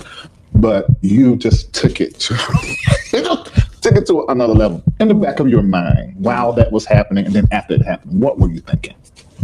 I don't know because it was so long ago. I just know that usually when we're in those kind of battles with people, for me, I'm just shooting. You know what I'm saying? I'm quick. Yeah. You know what I'm saying? I'm kind of just quick on my feet in situations like that. And I'm just thinking, let's get this recession going. Let's go. Girl, let's go. But this about gonna be bad. What is you thinking? So I don't know. I don't know what happened then. All these things, I go back and look at them and I'm like, I don't even know how I said it. I'm just like quick on my feet. Okay, that's what I want to know. I'm just saying it. Like, don't give a fuck who she hit, bitch. You get hit, you get hit. Exactly. Don't give a fuck who she hit, because she'll be done hit the wrong bitch. That's what it's giving. Another thing that she said, she was talking about Candy. I don't have an issue with Candy. I don't have an issue with Candy. I don't Candy understand. got an issue with her. Girl, gone. I don't with that. agree, She said the same thing about Kenya. I don't really have an issue with Kenya at the reunion. I just think Kenya got an issue with me. And Kenya said, girl, stop. It's more. But it seems like there's been a thaw. I would have to say that Kenya and I have gotten in a much better place because I have wanted to just snatch Kenya's eyes out of her head. I've never really wanted to fight with Kenya. I just think Kenya wanted to fight with me. Oh, girl, stop. I'm serious. You tried it. Serious. Is there a shovel for all this BS that's being thrown out here? Okay, I've sat in this seat before and it was coming from both ends. Okay. Well, girl, please. And that's the thing. Nene has this thing where she thinks that, or she tells herself that and makes herself believe that. But if she don't remember, she came for Candy first. At least that's what they portrayed and that's what they put out there. She did come for Kandi first about that damn song because Kandi approached Nene about doing the song with Kim, but Kim ultimately, it was Kim's song. So Kim ultimately decided she did not want to do it with Nene, and Nene kind of took adverse reaction to Kandi on that situation. But that was not Candy's fault. Kandi was not the one who made the decision. It was Kim who said she didn't want Nene on the song. Them said the same thing about each other. Neither one of them wanted to work together. You know what I mean? So I don't see why it's a big deal now because she still don't want to work with me. You know what I'm saying? It was her song originally and she wanted to do it by herself. I never heard her say that she didn't want to work with Kim though. I didn't. I never heard you say that. If I said I don't want to work with Kim, you are dealing with a liar. And that's what you're going to have to do. It's really up when you make up and work with somebody and they talk about you behind your back. That's really what's That's life. I mean, it's like. So, yeah, I was surprised that Nene was skipping back, jumping around, going here, going there. Something else she said, that she has tried to reach out to Bravo, have meetings, discuss with them, talk to them. She's open to talking to them. She's reached out, and it's been nothing but crickets. Now, the lawsuit, where's it at now? We still have some legal things. Do you regret filing it? I have to say, I honestly don't. Yeah. The judge ordered it, or was that the It was a mutual on both sides to drop it, and we worked that out through our attorneys. Right. They have not talked to me at all, just being honest with you. They have not talked to me at all. I have made many attempts to try to, see can we talk and maybe work through certain issues, but it's been crickets. So once again, like I understandably, said, she did make some very abrasive comments about this network. They were very, very, very possibly debilitating to a lot of the business that they could have done at Bravo or at NBC. Because to say that somebody is racist is to say that they are in a way anti-Semitic, or that they are against minorities, which is always gay or Mexican or Asian or black or whatever. All of those things are looked at in a very low light nowadays, and they do have very serious consequences, as we can see from Kanye West, but we'll talk about that later. Right, that's another video for another day, which we are going to come to you guys about that soon. But yeah, I think that Nene definitely owes Bravo an apology. Unless Bravo settled out, gave her a coin on the side or something, Nene definitely owes Bravo an apology. And she did say that they did, she confirmed. Kim Zolciak an apology. She owes Andy Cohen an apology. And you said I don't know about what? I don't know if she owes Kim Zolciak an apology for calling her racist. Well, we can't say she called her racist. Well, she has before, but in the lawsuit, she named her in the lawsuit. However, she named her in this lawsuit. She named her in the lawsuit. Correct. And you remember Kim was on the Carlos King reunion for all the season 1 ladies, excluding Nene Leakes. And she said she was going to deal with Nene after they dealt with Nene. Look, the elephant in the room is we know that Nene has this lawsuit that's coming out where she alleged a lot of things that happened. Kim, your name is mentioned in it. Is there anything that you can say about that whole situation? I mean, she knows what she's saying is not true in regards to me. That's ridiculous. And she knows it. So I'll deal with her when she's done with them. Right. If Kim dropped her lawsuit or not, I don't know. But Nene spoke very highly of Kim. As you guys may or may not know, some news broke today, shifting gears a little bit. Okay, just a little bit. Maybe we'll go back over to what we were talking about. Just wait. Kim lost her mansion, $2.9, $2.6, $2.5 million home, something like that. Upwards of $2 million. She lost her home. It went into foreclosure. And Larry was on top of that. That was some hot news right out of the oven. And Larry was able to ask Nene to give her commentary on that immediately. And Nene spoke very highly of her. Here's what Nene said. I'm gonna tell you who I used to love to see you and this other castmate interact. And I think it's stellar right now. If a show dropped with both of you guys, everybody's gonna watch. And that's you and Kim. Yeah, people love me and Kim together. There's no doubt about when we are on, we are on. And when we are off, we are off. And there's no doubt about the fact that we can capture a camera and work. So it's on and off again. I think our relationship is just always on and off. And I don't think it has any, I think it's weird when you're in the entertainment industry. There's so many people talking and pulling you and saying things. And I think that affects your relationship. Like the people around you, she did. I don't like it. Did you see what she did? She did it. There's so many people in your ear. I'm gonna tell you what I think. I think y'all have real love. I don't have I don't like some of her ways. I'm just being honest. But sometimes, in the entertainment industry, there's some people that work really well together, make good TV, and probably can make a lot of money together. So we could probably do that part of it, and then go home, and that's okay. So there are some people that you can work with really good, and then after you be like, they know how to do their job, and then that's it. Yeah. And they may have to be like that, and that's okay. I think that we would do really good in some television together, but I don't know. But it don't sound like any real beef between you and Kim or you and Kim. It don't sound really. No, me, I don't have that kind of beef. Again, I'm a Sagittarius. I don't know if they have anything to do with it. I will argue with you today, and I'll be okay with you tomorrow. And I really ain't got time, child. Once y'all get it up with you. Yeah, once it's over, let's go on and have a drink, honey. It's really not that deep. Some people be holding on for 5 to 10 years. I'm still over here like, girl, when we going back out for a drink? It was interesting. I remember there was a big deal about your house and the roach. Now, I just saw Jasmine Brand post this before we went live. I don't know if it's true. I didn't read it, but it said that she just lost or foreclosed on her $2.6 million house. Yeah, they said it's going into foreclosure. It's going to be sold on a foreclosure or something like that. Yeah. And that's. And I like that's hard to believe, and I believe that they will fix it before it gets to wherever it's got to go to the sale or whatever. I think that somebody's going to come and rescue her. And somebody's going to come and rescue her. Yeah. Then they may not come rescue me, right? But they will come and rescue her. So she will be rescued.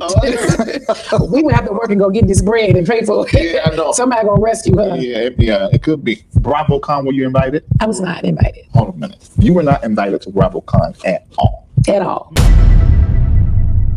So the way that Nene is speaking of Kim and clearly, steering clear, trying not to say the wrong thing, clearly is giving ass kisser. No, it's giving that she is probably in a better place with Kim, and Kim probably gets so tired. I can hear Kim, in my head. Oh, whatever, bitch. I'm a movie creator. I like to create movies. I like to create scenes, and write movies and write and shit like that. I have a very imaginative mind, and so I done played this shit out in my head. And immediately I begin to think Kim probably told her, bitch, I'm so tired of your ass. And not in this way, but in a playful way, because Kim a scary bitch. Right. So she got to say what she mean in a playful way, although she want to say it in a more stern way. Like, I'm tired of you. Like, we in and out of friendships. And that's basically what Nene just said. I don't know if it's really ever off with Kim, because when we're off, we're really off. When we're really on. But we know how to work and get apart from each other and go about our separate business. Right. Same with, I think she said, Kenya. It was good to get Nene's commentary immediately on Kim Zolciak losing her house. It seems like they're in a better place. I don't know if Bravo give a fuck that these women lose everything once they are no longer a part of the franchise. I don't really think Bravo gives a fuck. You know what I'm saying? Right. It's kind of heartbreaking because, they bring all these ratings, they bring all this success, and the people who are able to be let go lose it all, but the people who do the hire and firing never are let go and continue to make money regardless of who they fire and hire. Right. So Nene them brings the executives at Bravo all this money. Nene them get fired, and it's as if they were used. I feel like there should be money all the time. Which they were used. There should not be a $1.2 million per season, $2.5 million per season. There should get royalties. You're right. A royalty check that they get every fucking year, a royalty check of at least $500,000. They play them episodes every damn year. Right. Every year they want to be playing season 4, season 3, season. And these clips stay in the trending moments constantly year round. Housewives stay trending in gifts and shit. You know what I'm saying? Right. In different areas. Are relevant to the show as a whole. They keep reusing them in the show. They flash back in the show or whatever, and they utilize them as content for further episodes. So I think that when they do things like that, you're right, they should get paid. Nene said, she get paid in the 7 digits, but could be better because they making trillions. Yeah. Checks. You get to the check. Glee, College Hill recently, and then all these seasons of Bravo and the other acting you have done.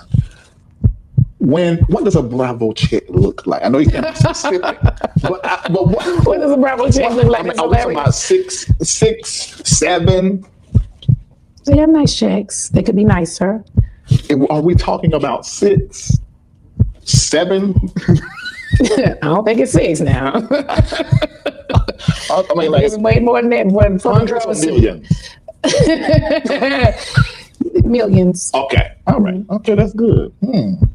That's good. Did you Could be better. I mean, yeah. Yeah. I mean, because they're probably making trillions. Trillions. Yeah. But that's not everybody now. Everybody's sitting on that platform is not. Yeah. Everybody's not making the same. Yeah. So it's good. And I understand Bravo's biggest seller is motherfucking Housewives. Let's not make it any. And their number one Housewives franchise is Housewives of Atlanta. And the main reason why is we cannot deny it. Nene Leakes. Nene Leakes. It really is. It is. She's one of the main reasons. But Kandi is number 2 and number 1 right now. But she was number 2 when Nene was there. Look, Claudia, you want to be the it girl, but you ain't got it. You got an I, but you are definitely missing the T, boo. Proceed with caution. And you can't deny that both of them are bringing the heat and bringing the smoke. So if they get rid of Nene, they thought about it. If we get rid of Nene, we cannot get rid of Kandi. As long as the show survives, we have to keep Kandi around. I hope Kandi takes a mature break before they let her go or tell her we no longer need you for your services, which I doubt that they'll do anytime soon or at all, if at all. It doesn't stop my flow. The people's champ. That's what it is. I'm the people's champ. Okay. But I wish Kandi would just take a break. I wish she would just take a season off and allow for the SWV show and Kandi and the Gang to be her thing for at least a year, because I would love to see Kandi and the Gang season 2, and I would love to see another SWV Escape show. Shit. SWV and Escape are dropping a new show next year, next year. And they've already filmed the show. But I would love to see another Escape show. I would love to see another Kandi and the Gang, and Kandi take a break. Even while Porsha is taking this break, I would love to see Porsha Family Matters type of show again, except for let's see Porsha takes a trip to Nigeria with Simon. Okay. For 7 days. Back to Africa, bitch. Yes.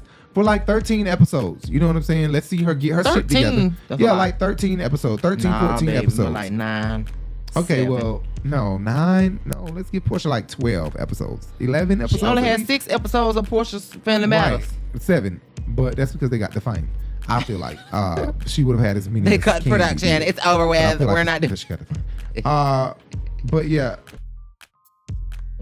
Oh, Larry Reid did ask Nene what she thought about. Did we already talk about this? Kenya saying she wanted to bring her back. Oh yeah, I talked about that first. That was one of the first things I said. And what do you want to say about that though? Nothing. I was just saying that Nene was basically saying that was for TV. I'm sorry, right? Nene was basically saying it was just for shits and giggles. That's what she do to make sure her check good. But I don't know if Nene really was trying to put it off like that. I think Nene respected Kenya saying that, but then again, it was like a downplay. Nene, don't try to downplay this girl having your back. Now you know when I wouldn't. Having your back respect that shit. Having your back is Nene really has to humble herself and apologize for what she said. I think if she completely humbles herself, the Jews are forgiving. They will forgive her, and they will accept her back in like they did Nick Cannon. I think that Nene can be accepted back if she does a public apology. The only thing she knows is that with a public apology, the amount that I get paid may go down, because now they're gonna try her. You know what I'm saying? You publicly admitted that you said we were racist and we weren't racist. You know what I'm saying? So that may be the only thing she's a bit worried about. That, you know, if I apologize publicly, I can't get paid $2.5 million. And Nene probably refuses to come back to the show and get paid less than Kandi. But you know they're gonna She's try. gonna have to. They're gonna give her less than Kandi For at and least Kenya. No, not less than Kenya. Oh, you don't think so? You think just less than Kandi? Yeah, they won't take her 2 tiers down. They'll take her 1 tier down. Right. 1 tier. Just to You don't try think to they'll teach put her a on lesson. Candy's level? Not when she come back. They don't need her that bad, as you can see. But you're right. And you know what? They don't need her that bad. You know, like Funky said, you never want to show a motherfucker that they can do it without you. Because once you showed a motherfucker that they can do it without you, then you basically kind of fucked up now. And also, when you Funky, need that person, right? Like Funky was talking about his show that he had on VH1, commentating on Love and Hip Hop. He lost that job because he was talking shit about VH1 in those same reviews. Right. He was saying VH1, y'all motherfuckers need to get y'all shit together, blah, blah, blah, and you can't bite the hand that feeds you.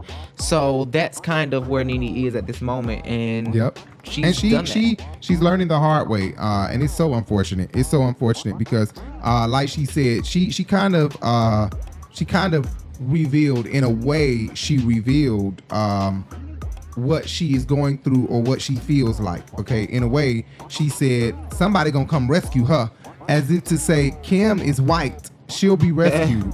Somebody will come and give her a job, give her a gig. Well, I think that is what she was trying to get they at. come help me out. And that would make sense as to why she was calling Sheree a glorified teacher's pet, because what she's saying is Sheree already planted that seed there after she already knew that Kim was on the outs with her bank in her house and she needed money. So Sheree was saying, I'll bring back Kim. Right. So now we can bring her back and she can get a check, a 6-figure check on the show and keep her damn house. And I wouldn't be surprised. Don't be surprised if Kim is spotted filming with them coming up. You know, Kim might have to go back to her roots.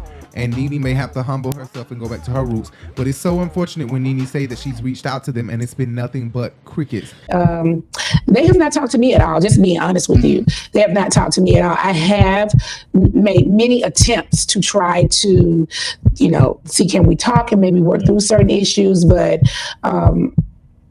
it's been crickets. They're not emailing back. They're not responding.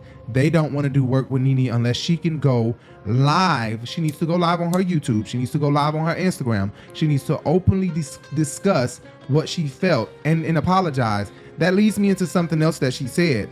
Nene, and along with what Jay was saying, not biting the hand that feeds you. Nene said, she's learned in these streets, in these Hollywood streets, that you can't keep it 100.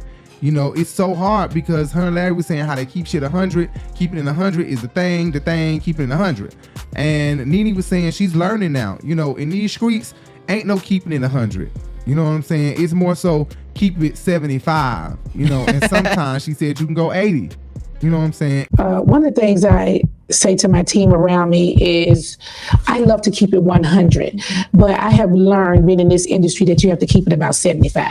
Whoa. You can't keep it 100 because 100 is too much for some people. So you just have to keep it about 75, and sometimes don't have an opinion or keep your opinion, very mediocre. So I don't keep it 100 now. I keep it 75. Now, when we're at home, I keep it 100. The truth is, because there's a lot of people out here who don't want to see you win. So you might keep it about 75 every now and then, go to 80, but then you bring it on back. Right. I totally agree with her. She's learning the hard way that I can't keep it all the way real because everybody can't goddamn take it. Yeah. You know what I'm saying? So it's so unfortunate that in them Hollywood streets, when you are a celebrity, you have to put on a lot of fake smiling. Yeah, you have to put on a lot of fake smiling. That's why a lot of these boys who are hip hop rappers stay isolated and stay in isolation. One of the people that came to my mind is Jay-Z. Jay-Z he could be going to any famous people event he want to go to. Him and But Beyonce. I really think he too street to even be in the presence of some of these motherfuckers because they interpret his actions the wrong way. He too street to be. Yeah. You know what I'm saying? If he was standing there when that nigga kissed Beyonce damn near on the lips, Ghostface, Ghost or whatever, damn near kissed Beyonce on the lips. There you go. Then he's gonna go over to Beyonce. Watch this. So, people are not liking that. They're not liking the double kiss. Man, I'm telling you, it would have been a fight right there. Do you hear me? It would have been a fight right there. I'm pretty damn sure Beyonce or Jay-Z has He knew what the checked fuck this he was doing. He motherfucker. been wanting to kiss Beyonce. He said that's the closest I'm ever get. So I'll take that. He's sneaky, and he the type that'll take your bitch. He give me that all over him. He will take. He will steal your bitch. Watch me take your and bitch. laugh in your face about it. And do that bitch wrong. And have somebody bending you over. Stop it. And you sit there. He is not gay. Somebody bend you. Are you gay? How you gonna ask me a question like that? How do you marry a woman and then turn around and let a man bend you over. Ain't nobody bending me. Oh, so you doing the bending? Is that what it is? That's who she was talking to, though. I know, but he ain't gay though, for real. No, he not. He fine as hell though. I do think he a little bisexual. I do because him and Tank. Maybe on Sir. Him and Tank are like brothers from another mother. Oh, you mean I they said booty brothers bandits. from another mother because that's dicks swording together. Ding, So they ching, booty bandits. ching, Is that what ching. you saying? They Lord dick have mercy. bandits. Ah. They kiss. Put your head on my head. Put your shaft on my shaft. Let's hunch. But no, that is what Tank and Omari Hard would give me. They probably not gay though. Let me not call these men gay. Anyway, yeah. So Nene did say that you got to keep it a little backwards. In Can't the keep it a industry. buck. You gotta keep it a Yeah, you gotta duck, keep bitch. it You gotta be some other shit. Here, baby. Okay, yeah, that was something she talked about. Larry asked her about her favorite gospel song, gospel singers. One of the gospel singers, the main gospel singer that everybody who's not really a church goer, who's not really into the church, Larry and other people have bigger and better words to use. I don't know the proper words to use, but you know what I'm saying? I don't want to say no relationship with God. They do have a relationship with God. I don't want to knock nobody's level of their relationship, but I just feel like people who not deep in their relationship with God, who don't constantly seek out in all that they do, seeking knowledge and to be better in Christ, in God. That's being righteous. You know what I'm saying? So that's what you mean. That not everybody is righteous. People like can that, be religious but not righteous. I guess, but people because being like righteous that, is to seek God in all that you do and everything, and to understand that He is your Lord, your Savior, and He is. You understand what I'm saying, right? So like people know who God is, but they don't. It's not the same level of. I can't explain. Like I would say like. It's not on like an intimate level. Another realm. It's right, not it's on more a, on a more on a surface realm, more on a on a first level realm, like right. a church brain realm. You get what I'm saying? Like I go to church and I only know what the preacher taught me and what the Bible say. Right. You know what I'm saying? I mean, I don't know another way to explain it. Even Jay can't find the right words, but you know what I mean? People like that will typically choose Yolanda Adams, Kirk Franklin, CeCe Winans, they the listen household, to the song Dunham Clerkin, the household names, songs that come on secular and mainstream B103 on Sundays, and then exactly right. Of course, speak to my heart. And that's I'm walking, Mary. They became a household walking. name. But Nene said Yolanda Adams, and then Leandra Johnson was another person that she loved, and then Shirley Caesar was another person that she loved. Mm-hmm. I want to ask you, since you are a person of faith, who is your favorite gospel artist? Oh, my favorite gospel artist. I love Leandria. Let me think. I would say Yolanda. I really like her a lot. She came down. Yeah, she sung at my husband's repast. And I just love her. And she's always in my inbox, inboxing me, how you doing? Are you okay? I see this is a beautiful picture. I love her. And so we flew her in for his repast, and she brought the house on down. Isn't she great? I texted her right. Her voice is amazing. I texted her before we started the interview. I said, make sure you watch. And I didn't know y'all had a connection. She didn't tell me. Yeah, okay. Yeah, so that's, she will say, yes, I was there for Nene when Greg passed. Yeah, she is such a great representation of the gospel music industry. That was really good to know. Being that we do the Sunday Flow show here and we do Real Housewives of Atlanta, it was a great combination. Even Larry doing this whole video, I feel like I did it. That's how excited I am for Larry doing this video. It feels like I did the video, and it makes me feel like if Larry can do it, I can do it, and I'm not far away from being able to do bigger and better things like Larry do for his channel. But when people say stuff like Kiki Wyatt, when she just said on the uncensored preview, she just said, what is the artist that you've always wanted to work with? She said, oh my gosh, Dorinda Clark Cole. If I could sing with Dorinda Clark Cole, that would just be like heaven. Well, if heaven was here, then it would be like get the right up under it. Wow. And you know what? That That's probably a lot of people would be saying Karen Clark Sheard, but a lot of people have turned their ears on to Dorinda when Dorinda was not being heard the way Karen and Twinkie was being heard, because their sound was just different and on another level. So people were seeking sounds that was similar or better. So LaShawn Pace, Twinkie, and Karen, Lucretia Campbell, Taryn Ramsey, if you wasn't up there singing like some of these people, although they weren't all over the radio and shit, but if you weren't up there singing like some of these people, then you weren't really being heard. And Dorinda was, I guess it was too many Clark sisters in their ear back then, so they weren't able to really hear Dorinda, but she didn't get as much hype as Karen and Twinkie. Dorinda came out with her first album really late, so it just makes me feel really bad for Karen, because people tried to come on here and come for me when I was saying Karen Clark Sheard's voice is dwindling. People were really coming for me, and I understand that Karen Clark Sheard would say that she cannot sing the same. They were really coming for me, and anybody that know me, that truly know, we never said she didn't sound good, but Justin, the real me, for real, bitch. Anybody that know me know my number one female singer, bitch, is Karen Clark D. Sheard. No, it's not. No, it's not. Okay, it was. Who is it now? No, it's Tone. No, I said female. Oh, you said female. Right. Female. Okay, so then Karen Clark. My number one singer it's Leandria of for all female time right now. It's Leandria. Yeah, it's Leandria. Oh, but what? Oh my God, it's Leandria number one. Kiki, I love Kiki, but Leandria is number one. It's Leandria, Karen, Burrell. Kiki, then Kim Burrell, yes, then Dorinda. On my nerve, but the lady can sing better than everybody he just named. Okay? Yes. Okay, but we ain't gonna talk about that. That's for another day. Nene Leakes probably wasn't gonna talk about that, but Nene, Kim Burrell has been in Nene lounge. I think she came for the funeral as well, if I'm not mistaken, but I don't think she got around to saying Kim Burrell. She named Yolanda Adams, and she named Leandria Johnson and Shirley Caesar.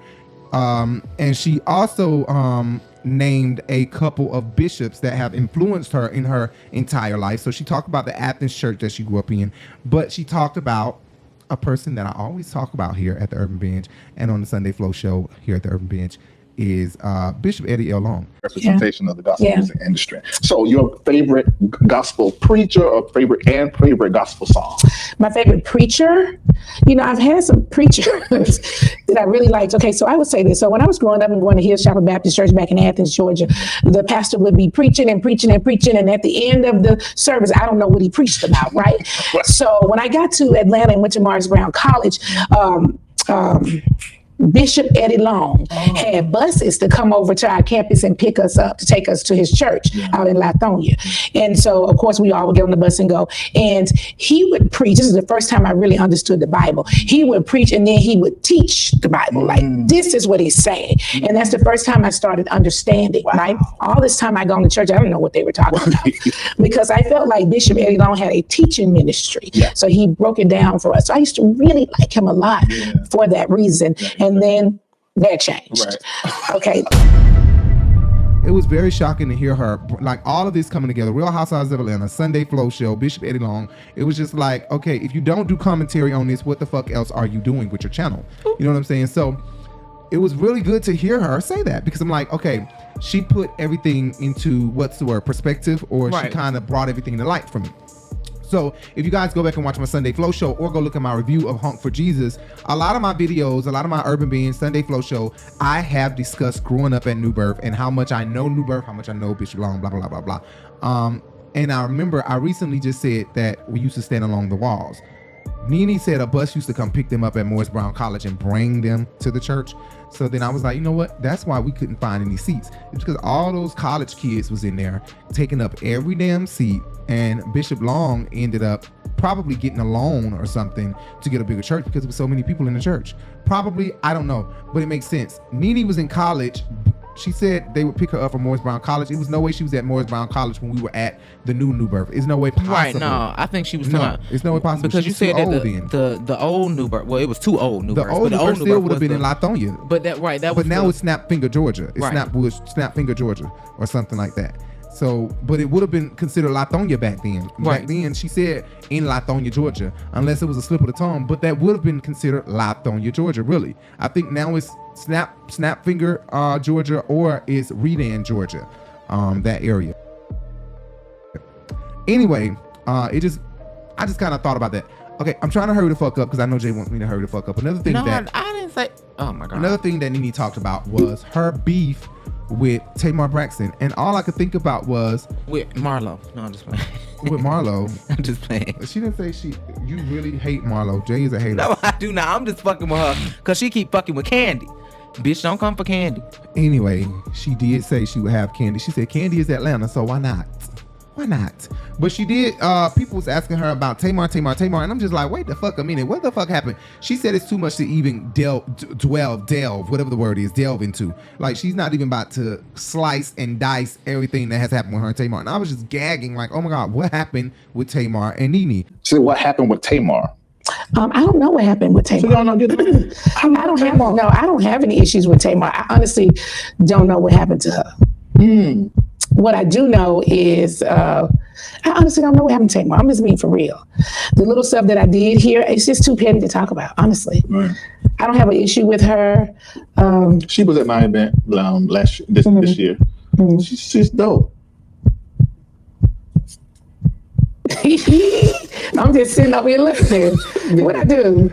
You're I say a lot without saying anything. Okay, say that because that's it. What's the next question? Like, pretty women? Yeah. Man, I love Tamar. You know, these black women, listen, I don't know what to tell you, baby.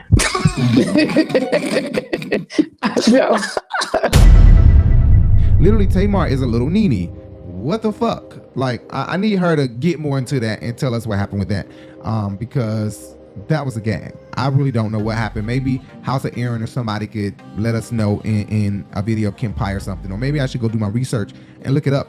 But I did not know those two fell out. But I'm pretty sure the blogs will be all on top of this tomorrow. Larry Reid has really slashed the internet with Nene Leakes in this interview. Yes. They really did. I mean, it's going to be everywhere by the time we wake up in the morning. People are taking their clips right now and already posting them on Instagram. So you better know that these YouTube channels and ET and all of them are going to be taking everything she said. And Andy Cohen will be watching Larry Reid for the first time. You better believe that. Ah, right. Larry Reid and whoever over at True, definitely. He True Original, a lot of executives, a lot of top dogs are really about to watch Larry Reid, and he did the damn thing. He knew exactly what the fuck he was doing. And God is so good. He ended up running into them inside of a grocery store, Yoni. And he ended up telling him, like, don't you date Nene? And he was like, yeah, Nene is right over here, actually. And boom, they clicked. And I'm pretty sure Larry paid Nene a good ass fucking amount, because once again, I'll let you guys know if you don't remember, Larry Reid bought this microphone. And Larry Reid paid the hell out of Carry On. Right, he sure did. If you look up the price of this microphone, Larry didn't know me from a can of paint and bought this microphone. We only knew each other via social media, and dropped me the full amount for this microphone when that's not even what I was asking for, but just randomly dropped me the full amount for this microphone. And if you look up this microphone, the most expensive one that this brand has is what this one is. Okay, so I think so. This is the most expensive one that Shure has, right? Yeah, for the type of microphone that you have. Right. So anyway, I don't know what happened with Tamar and Nene. I would love to know about that. Nene also said she would love to have a talk show. And it was so sad to hear Larry keep talking about do it for yourself. It seems like Nene's face was giving what you're saying is foreign. Larry constantly saying, don't you think you can do it by yourself? Well, do you think you can do it by yourself? It seemed like, oh my God, when I tell y'all, like, I'll be reading deep, and I may be off sometimes with my readings and my discernment and stuff. But what I got from it, and I'm not going to even knock myself and say I'll be off, because a lot of times I'll be right. On a prophet type of level. So in her face, she was looking like, it was like a blank face, as if what Larry was saying was foreign to her. Like, do it on my own? How do it on my own? How the fuck can I do a talk show on my own? So I said Nene needs her own production company. I can see that. What are your thoughts on having your own production company? My thoughts are, yeah, sure. Okay. Is that then? Do any part of you think it's connected to the Bravo situation? I won't answer that. Okay. Right. Do you think you can do it on your own? I think so, but as long as there's no one, behind the curtains pulling all these different strings. I have a lot to say. And people, Jay say this all the time. You don't understand that people don't think the way you think. You just think, and I tell Jay that sometimes, but it's crazy that we say it to each other for two different reasons. But the words are the same. But she has told me this plenty of times that I have this mind that this strong faith, like this faith that God is going to do it and God is going to do it. And I get aggravated when people don't feel that way and their stress is burdening me. And you know what Juanita Bynum said recently? That it can be arrogant to feel like somebody should be on the same level that you are on in God. You know what I'm saying? Right. It's kind of arrogant. So I don't want to be arrogant and making nobody feel that way. Baby, you can go out of here, baby. But that's another thing that I wanted to say, that Bishop Long, and I said this before, no matter what a person is going through, you can't knock their bringing people to Christ. People just need to get their mind together and understand that he was anointed no matter what he was accused of or no matter what he settled out for. He was anointed, and I say this all the time. And Nene is she literally just primed exampled my shit the fuck out. Like, she said he was the one that taught her, when she wasn't interested in the shit, he really preached it and taught the word to her. And that's good to know. I felt like it was confirmation. That's another thing. Larry was saying that there was this thing where they wanted to show Nene as the villain, and I totally did not agree with that. I do not think that Bravo had this thing of showing Nene as the villain. I do not agree. I don't agree. Maybe. I don't think they were purposely trying to make her look like the villain. But let me just say this. Let me just give one instance. Oh my God. When they did that whole thing in Greece of telling the story, me and Cynthia are going to act out how a Kenya and Nene situation would go. She just didn't want to receive it because it's coming from me. Actually, I will be playing the role of Nene Leakes. Bring the heat, baby. Get the award. Emmys, honey, all that. And I'm going to be Kenya Moore. Well, I am an actor. Baby. As well as them showing behind the scenes, they hardly ever show production. They only did it twice that season. They tried to, okay. And they did it when Nene season. and Kenya was fighting, and they showed production as if Nene was the problem during that whole thing. And then they also showed production when she said she was finna get up and go to the bathroom and flush herself down the toilet. Bye. So I do think that they purposely did portray her as the villain. Not to say she didn't do anything to antagonize the situation with production, but I think that they were trying to make her seem more difficult or more of the villain than any other Tom, Dick, and Harry, like Kenya getting her ass up in Greece and walking the fuck, storming off because she don't want to hear what Marlo got to say about her when they was putting the crown on each other's head. But right now you're amazing. But I'm gonna say, I'm done. Back up. You can just say your part and not let her say hers. She's not finished. Sit down. I'm done. I'm tired of y'all. I'm done. Saying you can deal with anything. Come back. Bye. Stop being the person that walks away. What are you doing? Stop it. Kenya. But at the end of the day, I'm gonna tell y'all.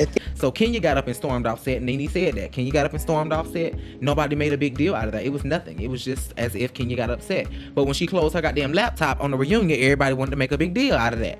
And it's no different. She was just at home. She closed her laptop. You gonna cheat on me. Stop. Oh, what happened? I don't see Nene anymore.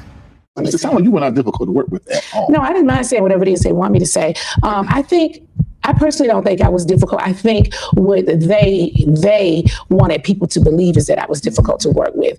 And I think that if you were on set, you would be surprised at the ones that are the difficult ones. Well, the one thing you did that helped make it look like that was when you said, and you closed down that laptop, what was happening in your mind? Season was at 12, I think. I'd have been through a lot. You being attacked by everybody and ganged up by from everyone. That's never okay to me. And you have a person that's like, if you're running an interview and you see all these people are ganging up, you're supposed to do something right. And I felt like I just wasn't protected. There was no need for me to stay in the interview were being attacked by everybody. Yeah. And then I think the final straw was they brought on a person into the reunion that was not a part of the cast, that didn't have a contract, that we'd never done that before. Like, I just didn't think that was fair to do. That's and so I feel like people made a big deal out of me closing the laptop. And they did. The thing is, how many girls get up and walk off the set at the reunion? It was the same It's the same thing. I was at home, so I closed the laptop. I couldn't get up and walk off a set. I was looking at a computer. Yeah. So girls walk off the set all the time. They walk off crying, they storm off and don't come back, or they come back later and then they say, we'll take a break and we'll be right back. I mean, the person storms off. I mean, it was no different. And then people are like, you closed the laptop. Like, girl, shut up. How many people walk off set? Yeah. You know, and I'm not saying. I always felt like I was held to a different standard. Yeah. You know. And I'm not going to say that, but I don't want it because I done said how much I love you. And I've always liked you from day one. But if you were wrong, I would say that. I would say I think that. But it just looked It was the same as anybody walking off a set. You know, we weren't on set. It was COVID. Yeah. So we were on laptops and we closed them. It really looked like you were made the villain strategically. Thank you. Right, that's true. They did bring that up. I don't think that the closing of the laptop was that serious. I do not think it was that serious, and I don't even think it was serious enough to be a viral moment or anything. I don't think it was serious enough to even bring up, and I don't think it made Nene look bad at all. They tried to make her look bad because of that. But I just don't understand why her and Yovanna fell out and what happened off camera that made them two fall out so bad that she didn't want her at the damn reunion. What happened between Yovanna and Nene was that Yovanna, big lying ass, could never admit to the fact that she recorded Cynthia. She never admitted to that. She kept making it seem like Nene was crazy at the end of the day when they was at the reunion and all that shit. I don't know what Nene's talking about. It wasn't me. And then when they was in Toronto, she was saying, when Porsha asked her, or Kenya asked her, whichever one it was, is the person here tonight that recorded Cynthia? And she said, I'm not going to speak on that. When Candy directly asked her, were you the one that recorded Cynthia? She said, no, I didn't record Cynthia. Who told you that? Okay, wait. Let me ask this question before we go any further. Were you the one that recorded Cynthia? Who said I recorded Cynthia? Nobody said you recorded her. I was asking you were the one that recorded her. No. Okay, great. I just wanted to make sure. Dang, why you gotta tell me like that? I did not tell you up, but when I talked to Nene, she said that somebody had played her some recording of Cynthia that was like a mutual friend. And so I just wanted to make sure that you weren't the spy. No, I ain't no spy. No, not at all. It was so like, bitch, as if you knew. Who told you? Right. So I think that because she could not own up to what she did, Nene was like, bitch, I'm done with you. I'm not finna fucking deal with you. You a big ass liar because all these girls came down your throat. You trying to get in this circle, but you recording bitches and can't be honest about it. That's true. Another thing, Nene threw a lot of shade at Cynthia. She threw shade at Sheree.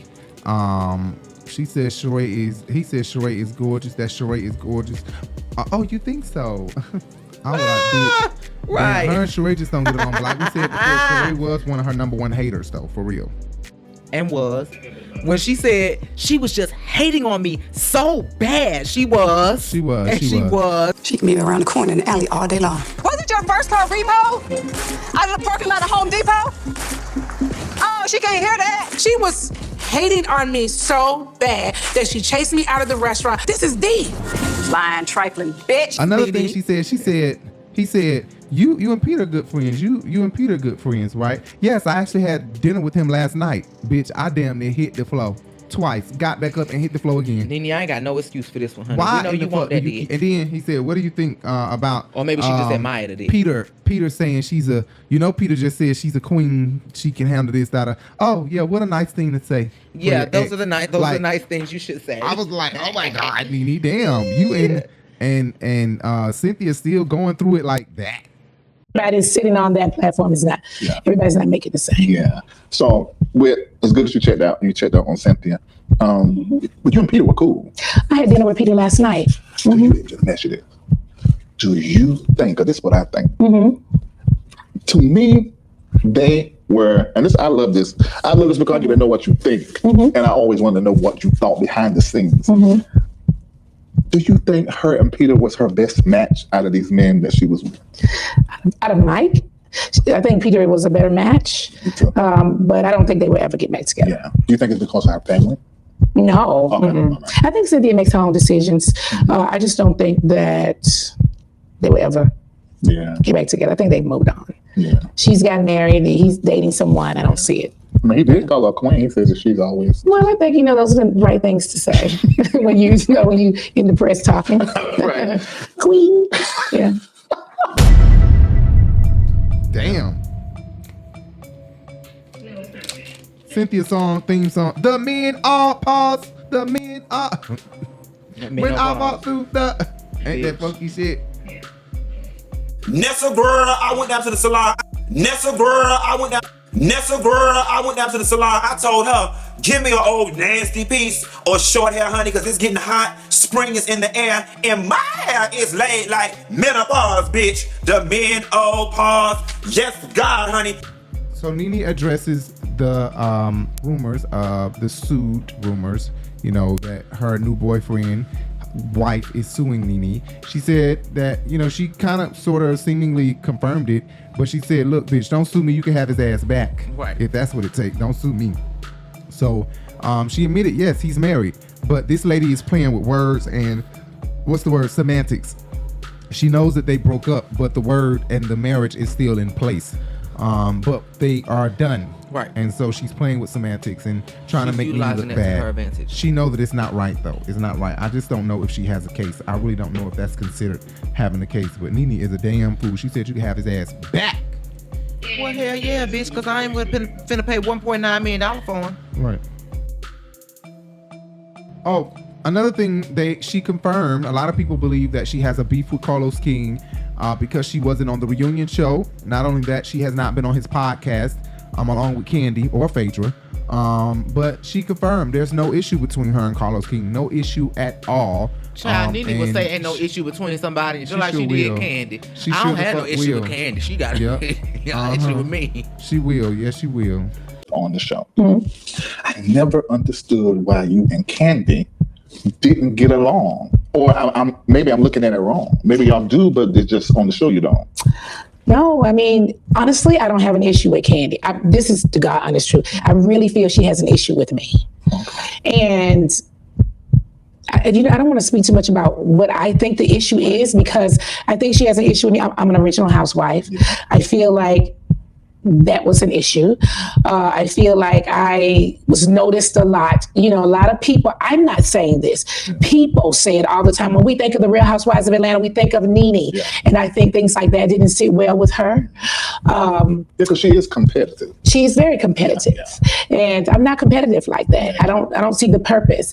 I feel like, I don't know, I feel like her issue's with me. I don't have an issue with her. Yeah. I don't know if I don't know. Yeah, I understand, because I couldn't understand it either. And I think she was great at what she did. A lot of people, thought that we would get along. I don't have if I saw her, I would speak to her.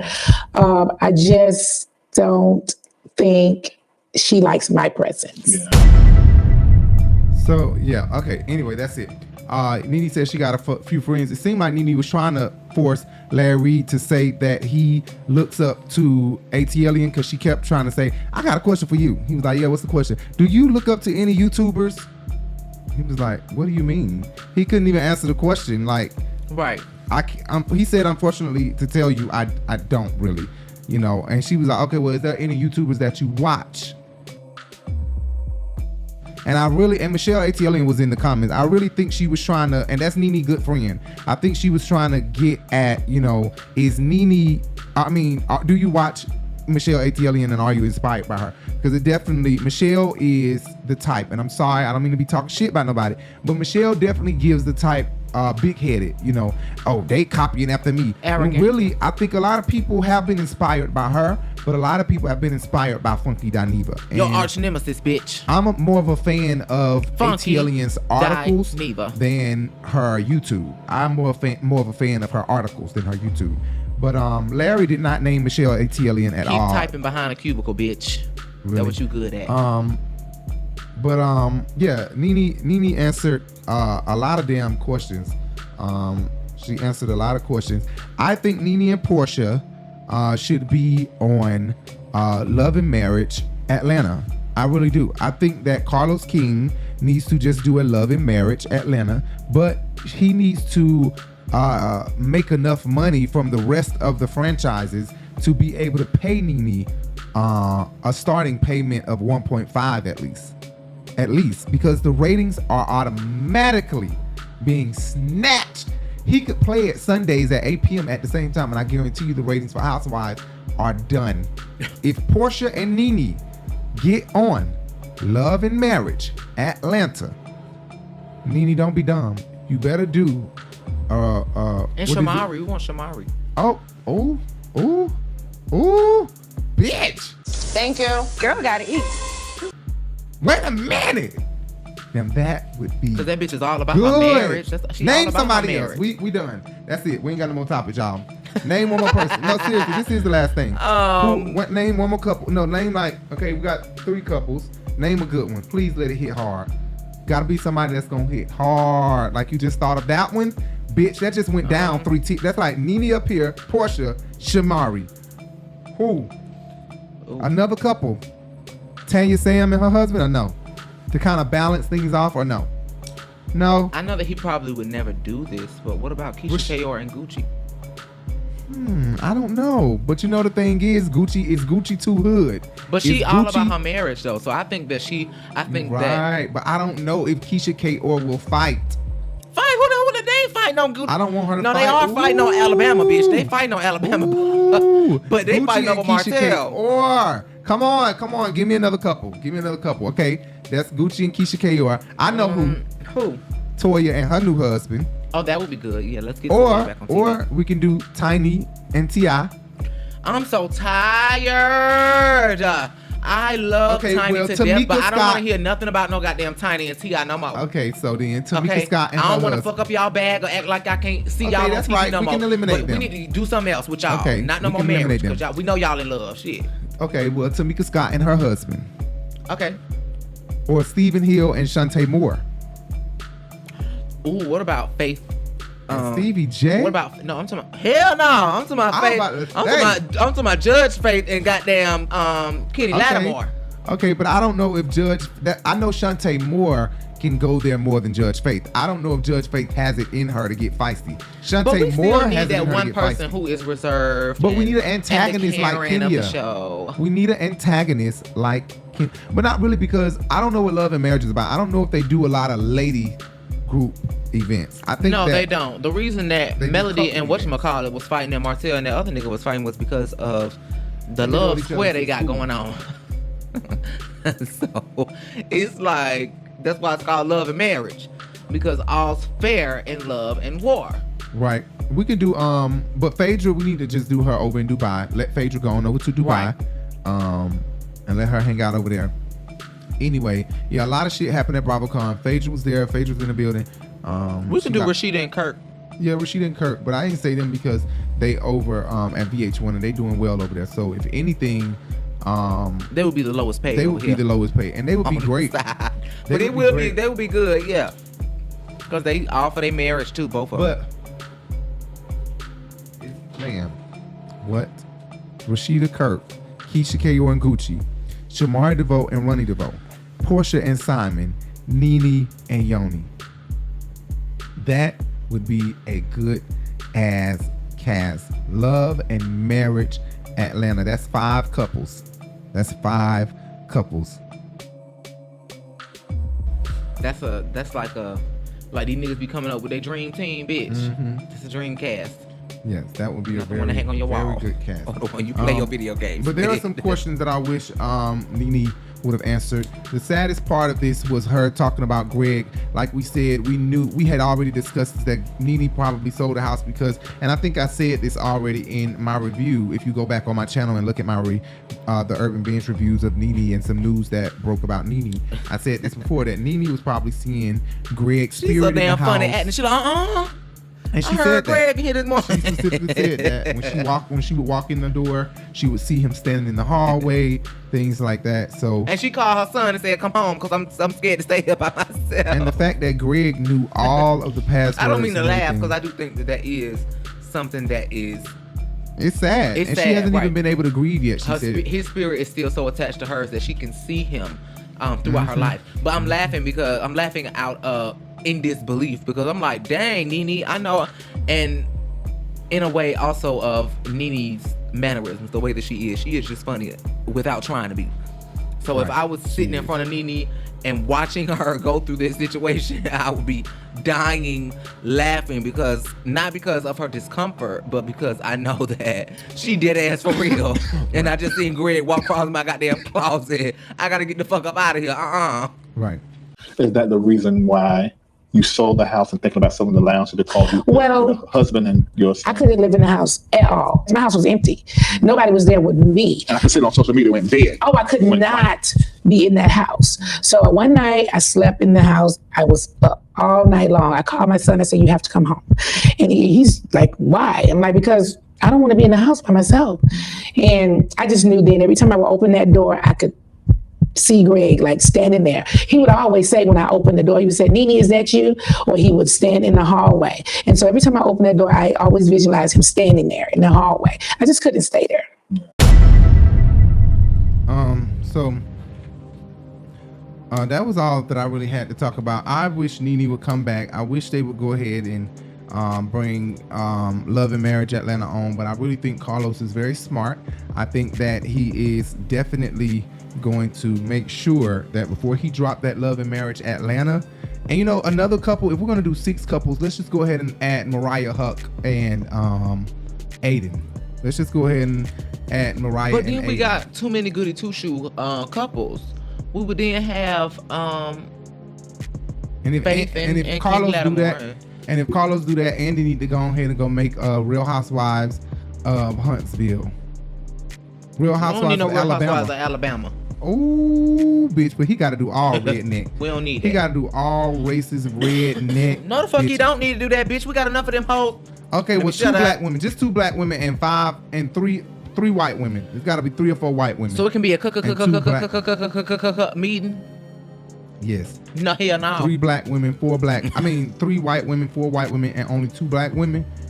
Because you know what, Andy be daring their ass to say some racist shit. They just be waiting on little skinny min ass bitch, drunk bitch to say some racist shit. I'd be like, that bitch this close to saying nigger. You know what I'm talking about, Ramona? Oh, she yeah. this close. She be getting so angry. I'd be like, she gonna say it in a minute. Her mouth is gonna explode. Nigger. Bitch. Drunk bitch. Anyway, thank you guys so much for tuning in. Hopefully our enthusiasm was up more. You know, like I said in the beginning of this video, I'm trying to help my enthusiasm be up about these videos. I want to get on here like, "What's up, everybody? How y'all doing?" No, that's just not me. You know, so I ain't finna be hollering this shit. I holler enough. Accept me for who I am. You know, I'm not coming on here with the loud shit and all the shit. You know, I probably do get loud sometimes. We have still to got get Urban personality Binge. and all. The Urban Binge, this is season 6, I think, episode 7. Make sure you guys check us out everywhere podcasts can be played. The Urban Binge Radio, everywhere podcasts can be played. You can listen to all of our videos, all of our shows on the podcast. Also, follow us on all social media platforms, Facebook, Instagram, Twitter, and I guess anywhere else we have a social media.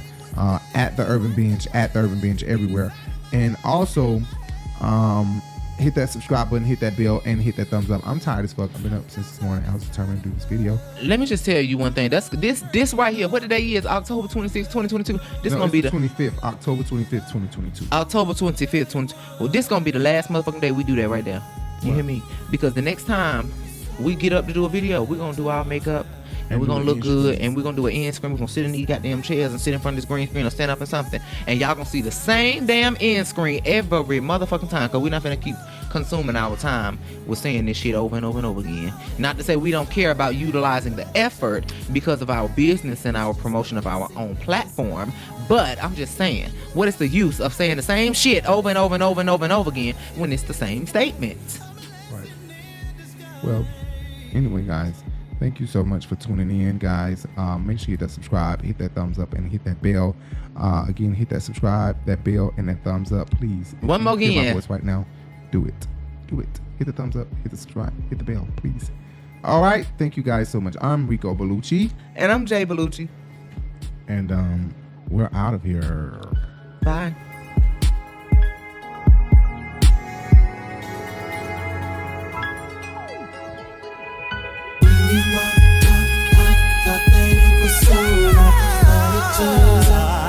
It was just a blessing in disguise.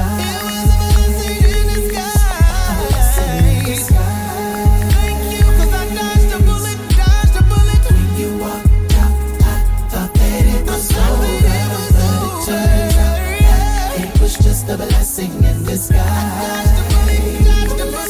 A blessing in disguise.